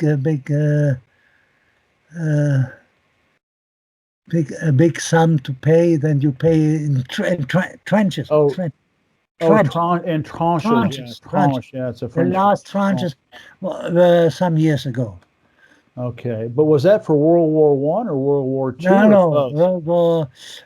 And World War One was also. They took long time. They paid till after Reparations. the Yeah. war. But Wow. this World War Two, that was only Till recently they paid till last 2010. tranches. Unbelievable. Yeah. And they said always the Russian is plundering the Germans, and that's untrue. If you see what they it was a sum about, I don't remember, about 250 million dollars. Also it's much less than the West paid the Americans. Yeah. Unreal. Yeah. All right, I've got two. Well, actually, I want to ask you about Africa because you lived and worked in Tanzania, where I've also journeyed. I've been to Yeah, you Tanzania. told me, but what have you seen? Have you lived there for a time No, or? no, no, no, no. I just went for a business trip, just spent a few days there. But that was back when Yeri was the president. It would have been 1983 about. But and you had a great quote by Fela Kuti's mother, which shocked me, concerning the U.S. genocide in Hiroshima when Oh, yeah, yeah, they yeah, yeah. incinerated But Hiroshima. Fela Kuti is in Yeah, mother. Nigeria. Yeah, mother. Yeah, you had a great quote from her in the book. But just tell us, what Africa, its peoples and civilizations mean to you, since you lived there for 2 or 3 years. Yes, I can say I read as a small guy. I fetched my books always from my grandfather. He had a nice library with really good books. In my father's library, there was a lot of fascist literature, and I didn't like that at that time already. So I fetched books from Africa, about Africa from my grandfather. And at that time, I already was 15, 16 years, I thought I have to go to Africa. I that was a plan, yeah, I had. And then suddenly in Frankfurt, during that time, the student revolution, I met some guys who were exiled from France, German students. And one guy, Malte Rauch, he became a regisseur, a filmmaker.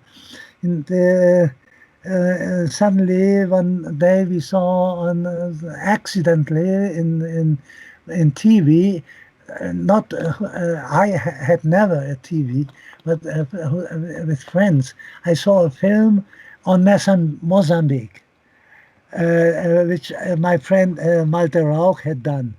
The revolution when they were free, when they had finished finished the war against the Portuguese, and there was a big party, in the biggest stadium. It was full of people, and everybody was laughing and clapping, and it was so fantastic that we said, "Oh, we must go to Mozambique." And I approached the embassy in Bonn from Mozambique, and I didn't got an answer. And I wrote again and again 3 times, and nothing. Nobody even didn't answer. I thought that was strange. Then I met a woman in a cinema, and it came out that she was from Mozambique, and she said, "No, you are going the wrong way. You have to go to Tanzania. There you go in the restaurant. You are going to the Mozambican embassy, and there you get a visa." Okay, I went to my friend in the radio station, and I said, what can we do about Tanzania?" I came from, "Oh, I'm writing about agriculture in Tanzania." "Oh yes, okay, okay, good." So I get the money to make the journey, And I came down, went straight to the Ministry of Agriculture, because I read in the newspapers down when I came down there. I read that the next day there will be start a big assembly of all the ministers of agriculture of the whole of Africa. But I haven't read that in Germany, in no newspaper. That's not news. If 20 ministers of agriculture meet, that's no news in Germany or in France or England. Well, I went straight to the Ministry of Agriculture, met 2 young women, and told them how it was. I hadn't to tell any lies. So, and they found that was a very good idea, and they gave me a paper that I'm a journalist. Press pass. Yeah, press pass. And at the end, they were very nice ladies, and at the end they were asking, "How long you are here in Tanzania?" "I just arrived," I said. They couldn't believe it. They said, "Because you are..." "Yes, because I'm speaking with an African man or women exactly as I'm speaking with you, but as the most white people, they are strange. They are speaking differently, and they don't feel good, especially if they are higher ups and they themselves, So, and that was very impressive, because I went to Arusha. Arusha has is big hotels and for conferences and big events in Africa. They are often going to Arusha because it's for the first. It's a nice town. Precise, you are looking at the Kilimanjaro. Yeah, Mount Kilimanjaro. Yeah. Fantastic.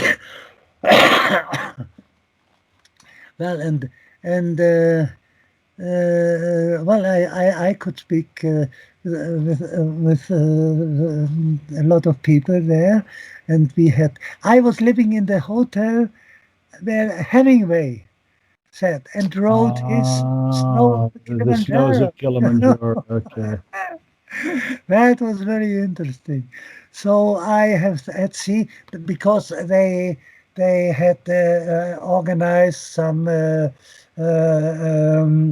visits to Ujamaa villages. They were called Ujamaa. Ujamaa was the word for socialist, the Tanzanian Yeah. socialist, you know. And so yeah, I had seen a lot of coffee plantation and other cows and so on. That was very interesting. And I had so pleasant adventures in Tanzania that I thought when I came back, I told my wife, we have to go there. You will like it. and both my daughter also, they were always they thought it was a great idea to make a journey to Tanzania and stay for 2 years. We had the plan. Okay. So you went once for the journalist thing and then you came Yeah, back with your as wife a and your writer and daughter. a journalist, I had two contracts with two publishers.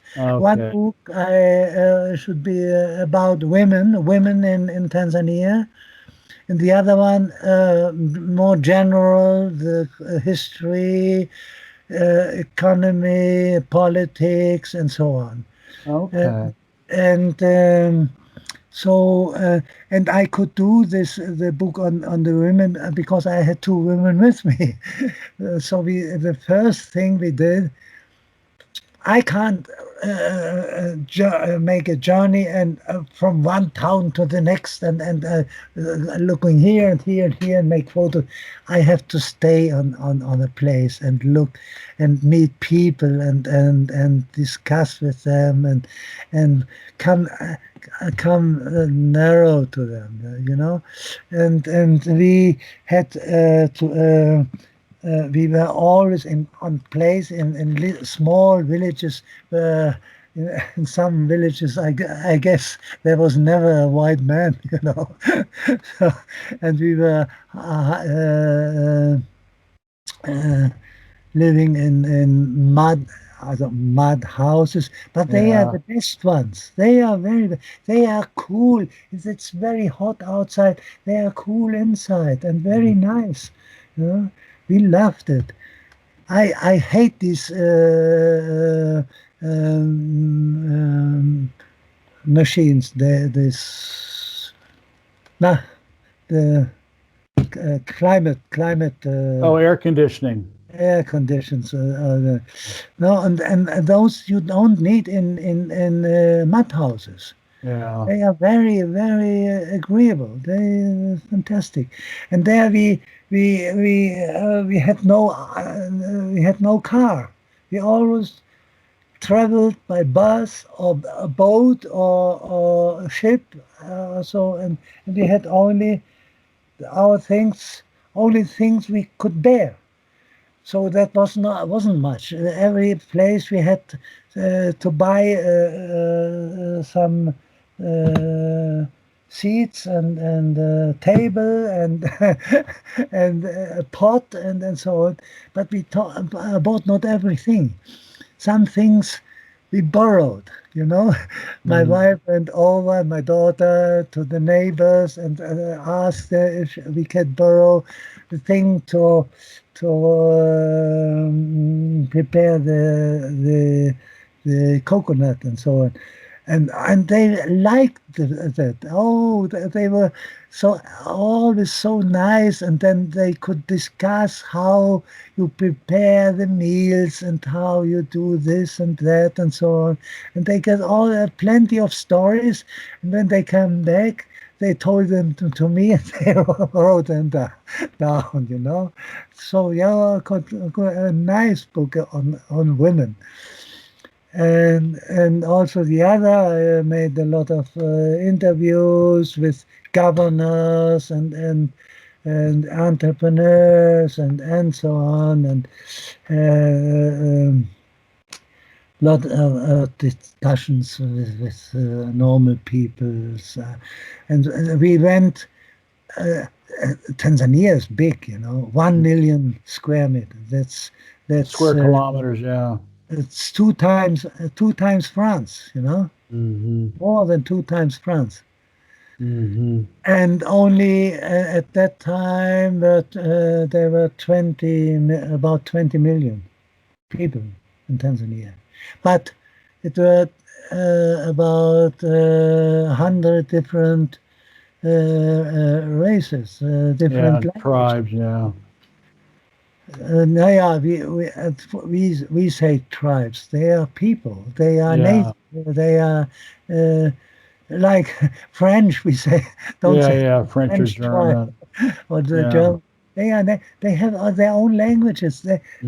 These band in Eastern Africa, Tanzania, they are Proto-Bantu languages, and some Nile languages. They're Nile languages and these Proto-Bantu languages.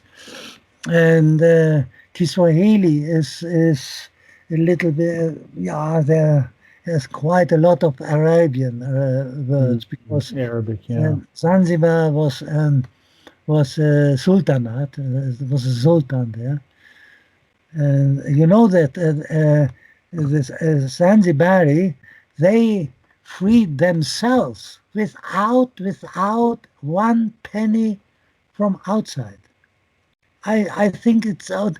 I don't know any other revolution which was done without outside help. I don't know one. But they were the leader was a former slave from Uganda.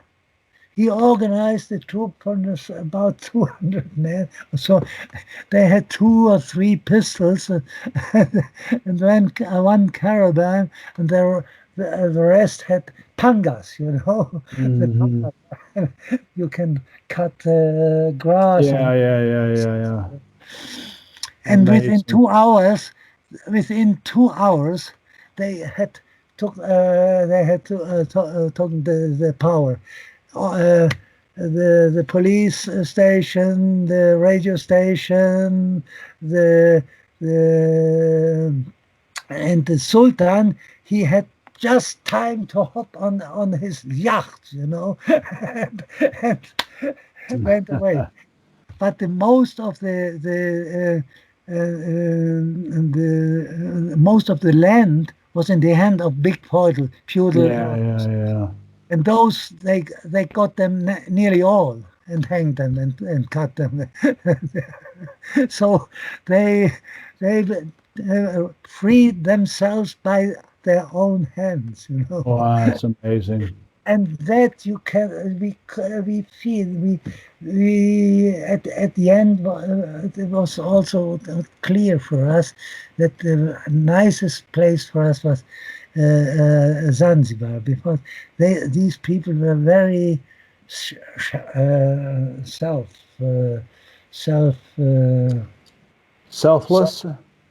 Huh? Very selfless. They were very giving people. Yeah, selfless. Yeah, and self-conscious. Oh, self-conscious. Self-conscious and very straight and friendly and yeah, they were very, very nice. These people, very helpful, and we loved. We were living also on the opposite, the island, and then on this side, on the western side, is the town, Zanzibar town, and then you have Zanzibar Island. And we were living on the opposite side in a small fishing village, Chwaka, wonderful place. And we were living in the summer house of the Sultan. Wow. It has been at that time it was the tourists Okay, it was converted like to a hotel. could live there, and that was precisely on the terrace. There were the big willows, and there was the ocean, the Indian Ocean. Wow. It was Wow. great, so great. And I went out with with fishermen, and every day there was when the boats came in, there was an auction, and that's what it was. A guy I never heard so rapidly uh, telling the prices. Yeah, yeah, doing a bit of it. And this, and you couldn't see, and I was taking note every and looked at the people. I couldn't see that. Perhaps he had twinked with the eye or something. That went so rapidly. But in between came this guy, the auctioneer. Yeah, the auctioneer. Yeah. He asked, "You want some fish?" Uh, and because I didn't know how to Yeah. I fix it. And there were the first man who had only two fishes, and he thought that was good for us. Yeah. And he made an expressive gesture, and I said, yeah. And we got the fish. And there you could. There were so many fishes, sorts of different fishes. You could every day you could get another fish, And Wow. especially you got the fish, the globefish.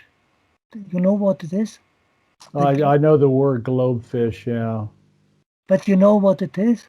Is that the one that is poisonous if you don't know how to take out the gland?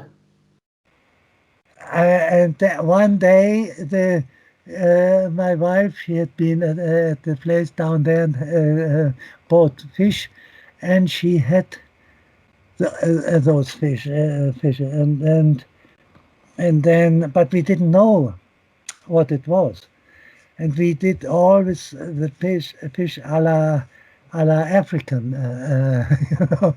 with coconut oil, fresh coconuts, and and then they in small pieces, and then with water and juice that's coming out. It's like milk, and then putting the fish and cooking it. Or rice, the rice also. That is fantastic. And we saw, oh, this fish. What was the name? And she told the name. And then most mornings came a friend from another village with his motor, a small Motorbike. motorbike, and said hello, and we drank a cup of coffee, and he asked us, what did you eat yesterday? And we told him this, the name of the thing. He said, my God, you ate this fish. You don't know what it is? yeah, it's globe. And I didn't know. And he told, it's globefish. And then it rang also in my head, you know. Knew a story from Japan where Yeah, the they puffer fish. also the most expensive luxury restaurants they preparing this fish, and it's by law must be there three cooks together, and so taking out this the bladder and this the poisonous things, you know, because you can poison a whole restaurant with 100 people with one fish, you know. uh, and I guess we ate it once again, but then we have a little, because there was an old man with a rusty knife. He was sitting there on the side. Everybody who bought a glowfish, he gave it to him, and he chop, blop, blop. Oh, he would take out all the poisonous parts. And we were not very convinced. But it wonderful, a wonderful taste. Something in between chicken and calf, you know. So it melts on the tongue, you know. It's Wow. fantastic.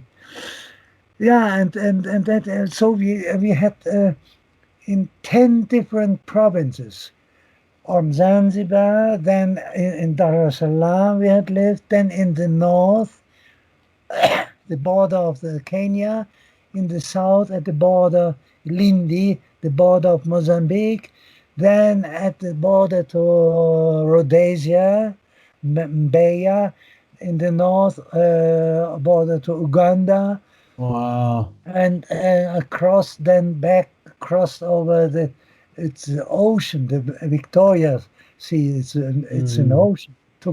It took 15 hours to come over the lake, you know. Hmm. On the other side is the Mwanza. Yeah, and then we have been in the north, in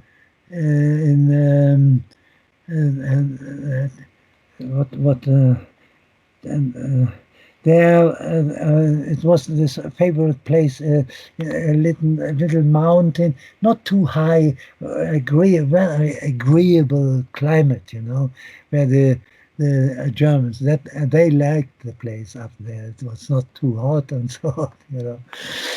And now, yeah, so we learned a lot about the whole land, you know. Wow, amazing. I've got one more question for you.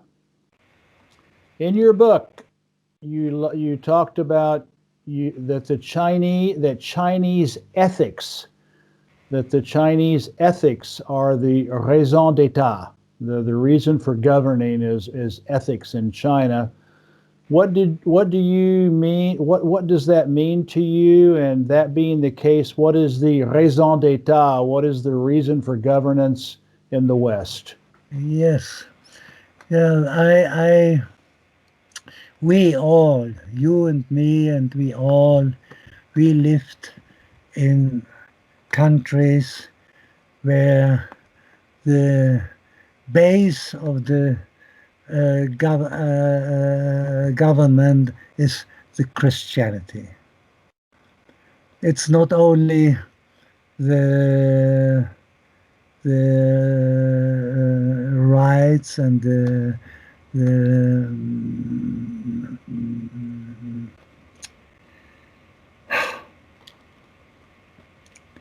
wait a minute. Freedom? I don't know. Freedom, rights. No, the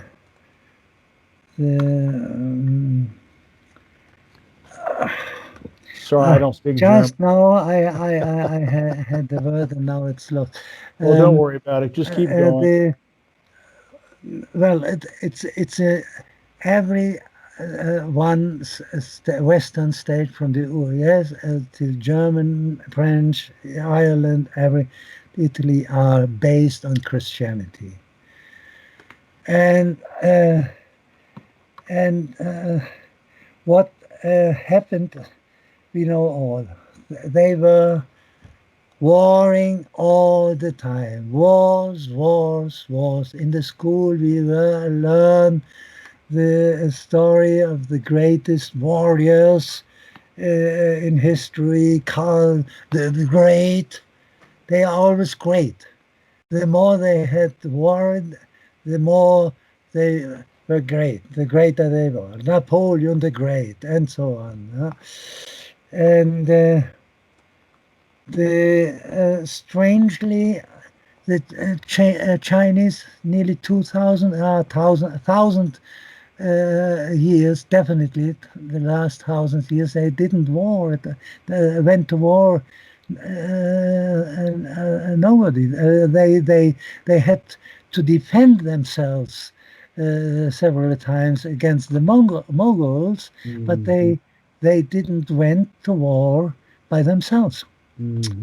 And nevertheless, think about this big country that has very little agro land to feed its people. It's about 20% of the country. It's no, very no, now, now it's only 9%. Maybe it was 20% 1,000 years ago, but now it's only 9%. This is only 9. Yeah, 9% cultivatable land for 20% of the people, world's people. Yeah, it's incredible. Yeah, and nevertheless, they could nurture all their people without any adventures, wars, and aggressions, and stealing land from others, and oppressing other peoples. They they managed to keep their people alive and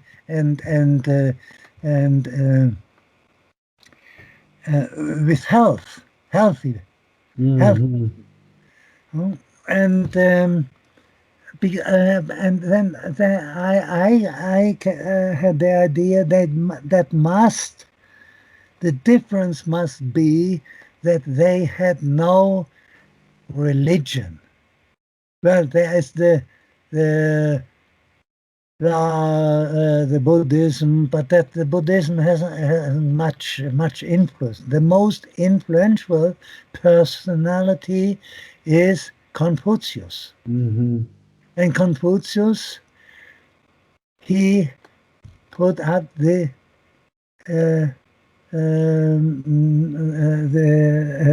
as basic as base of the state. Tell the name. You asked me. The ethics. The ethics. It's governed by ethics. Yeah. Ethics. The ethic, and the ethic is universal. It's not the Christians. They have morals, and every Christian village has his own morals. Every village in Christian countries, even here in Sweden, here Klaverström and Norrhult, they nowadays it's gone, but before, not long before I came here, they were always quarreling with each other, because they are based on morals, because everybody has his own morals. Different morals, yeah. But the ethics, you can't bow and twist and change and so. No, that's a law, a universal law. And people have to follow this law. And I guess that was the reason that they managed to live peaceful for thousands of years and had big industries. They had so big industries that was nearly, if you look at that copies of the machines they had, that was terrible. That it was immense. It looked like the modern industries in early England or early Germany or so on. And they had, for thousands of years, they were the biggest economy, and they were trading. They had a fleet with big ships. They were much bigger than all the ships you could find in the West. Yeah, that's true. All that's true. And you know that the big admiral who went Zheng He. Hey, yeah, he went to Africa but what did he? He traded with the people. Well, he was interested. They looked what happens there, what the flowers, and they took samples and so on, and they went back in peace. You know, it's fantastic. Huh? Very different than the West. It's a very big business, and that's the same thing the Chinese are doing today. No, they are coming with their big ships, with their big trains, with their big lorries, and are trading. With the Belt and Road Initiative and reconnecting the Silk Roads, and like they did for 2,000 years ago. Yeah, it's very impressive. And it must, I guess that is the most important thing. And I thought at the end, I don't know whether I wrote it in the book, and I wrote it in, I guess, in another, in a other piece, that in Germany there is one philosopher who also tried to establish ethics. That was Kant. Immanuel Kant, okay. Immanuel Kant. He wrote about do not tu nicht was du nicht willst, what you don't want that do unto others as you wish they would do to you. Yes, exactly. That's the golden rule. That's Confucianism, is the golden rule. Don't do anything that you don't want done to you. Yeah, but they didn't know of each other. Yeah. But Kant had this rule, but he had seen that the people read his books and so, but there was no engagement or no will to take over this rule. You know, they had their morals, their Christian morals, and they didn't want. And then they Kant he threw back his feeling. It's told. So Germany had the chance to also establish such an ethic, a basic rule. And maybe history had taken another direction. I'm going to have to move because now I've got the sun coming in on me. Well, before this has just been incredibly fascinating. Einar, can you just tell us, what are you doing now? What are you doing? What are your current projects to bring down Western Empire and promote socialism? here in my little village. I I made some proposals to the Chinese, but and those guys.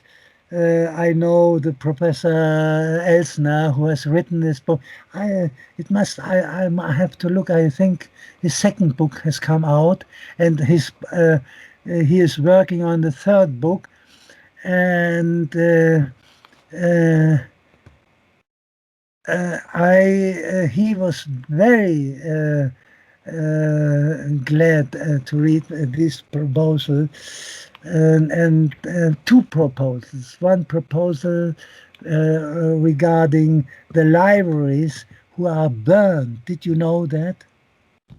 Did you know that I was thinking about I'm so old, so I have to prepare myself for for the day of no return, you know.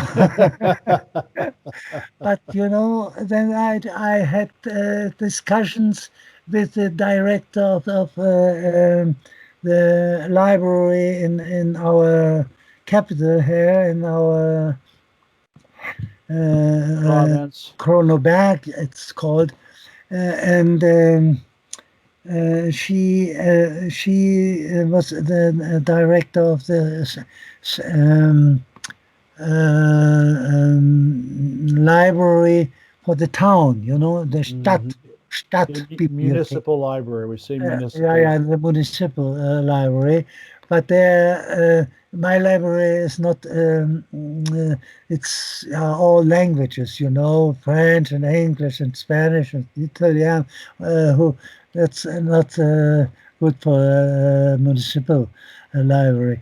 But for the university, and she spoke with some people in the university, and they came one day and looked at my books, and yeah, they were, you know, all this all around our books here, you know.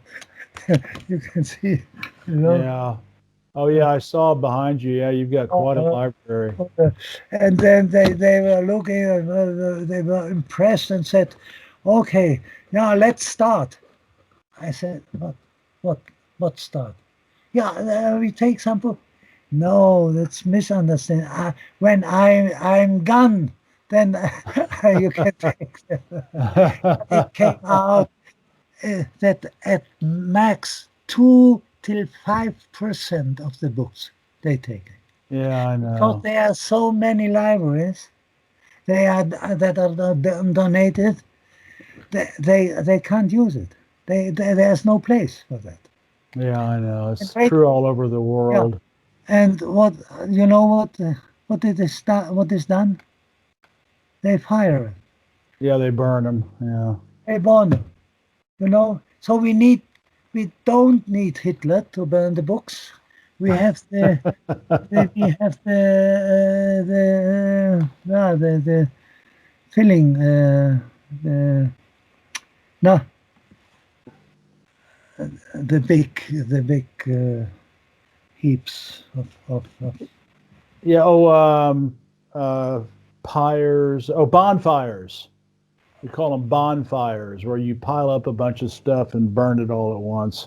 All those bonfires. Yeah. Yeah, but that's not the bonfires is not enough. They are going to the Müllkippe. Müllkippe is it's like the incinerator. Yeah. Like the big incinerator. And also you know, this central town for this Kronoberg, it's they have a big incinerator for all their electricity is coming from to burn heat energy. So and that idea that all those books are going to the oven and were burned, it was I don't know, I feel so bad about it, and well I made a proposal for the Chinese. I sent it to you. Yeah. You sent me about trying to get these books sent to Oh, China. and spread them because Xi Jinping has a big plans about for Africa, and he's helping Africa in every way. To even Alibaba, he spent 1 billion Dollars. euro, Oh, not euros. uh, in medical vaccines and so on. So it would be nice if one could distribute all the plenty of million of books, distribute them on Africa, because Africa is developing very, very fast now Mm-hmm. with the help of It's the true. Chinese. And with all the railways and highways and universities and it's fantastic, and it's really fantastic. Well, Yeah. Einar, this has been an amazing afternoon for me, and I know it's going to be an amazing afternoon for everybody that listens to this. And I'm going to get it transcribed into text, into like a Word document. And if you're up to it, I'll send you the Word document and let you correct, like proper names and stuff. And then I'd like to. And what I'd actually like to do is also not only have the audio and the visual, but also have the text, so that people Have can you read it too. a program that Yeah, yeah, transforms? yeah. It's I have to pay for it. It's called Sonics, and they use artificial intelligence to To transcribe. translate it Yeah. into text? I see. So, so I'll send this to them, and then I'll send it back to you as a Word file. And then if you can go through, if you'll take the time, I'd love to also have it in text for you and for everybody out there across the planet Earth. Yeah. All right. All right. Well, this has been an amazing 2.5 hours that we've been together. You for an 84-year-old, for an 83-year-old going on 84, you've got a lot of stamina. I'm 84, impressed. and you are I'm 66. 66. That's Yeah, 70, 18 years 18 difference. years difference. So Yeah, in this age, even 5 years are a big difference. Yeah, but Anyway, we were friends before this interview, and we'll continue to be friends afterwards. And you and I keep talking about trying to get together. You're in Sweden, and I'm in France, and I don't know if it'll ever happen with the pandemic, but would love to meet you certainly sometime. we will manage to meet each other. I It hope would, so. I hope it so. would be a pleasure to meet you. Likewise. But we'll still continue to stay in touch by email, and so anyway, thank you very much. I thank you, Thank you very, Jeff. very much for I your thank you incredible also very. your incredible story and your storytelling and everything. Your life is just amazing, and you're very courageous. You've obviously learned a lot, and that goes against the big lie propaganda machine, and I really appreciate you and everything that you've done in your life, and I'll get this out and let you know about it so you can share it with Thank you. with everybody in your I circles. thank you. I'm seeing forward to it. Okay, I Uh, gotta go. uh, I'm gonna uh, start working on this. All right. yeah, finish this and stop this. But I want to tell you something afterwards. Okay. Well, I'll go ahead and shut this down. Hang on. Well, no, I can't. I'll have to just edit it out. I can't stop it. So you just Also, go on, and then I'll just edit the end yeah, off. I can write it. I was 2 days ago on Monday. I was sitting here in an interview 3 hours Yeah, you said with some Germans with 2 cameras. with 2 cameras. Yeah, yeah. And the day before, the whole day, he was filming the whole day. Not the man who made the interview, but the guy, the cameraman, he was following me the whole day, and we made a big promenade down to the lake, and he was filming everything, you know. So, and he is. I didn't know it. It was women. I know virtual. It's a virtual friendship, and I couldn't imagine how she managed to say. He wrote a mail to this guy, Kai Sud.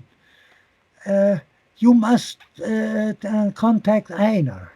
And he did, and we had a nice dialogue on phone, and then he came for 2.5 days. And Wow. we had so many fantastic dialogues. It was really fantastic, and Superb.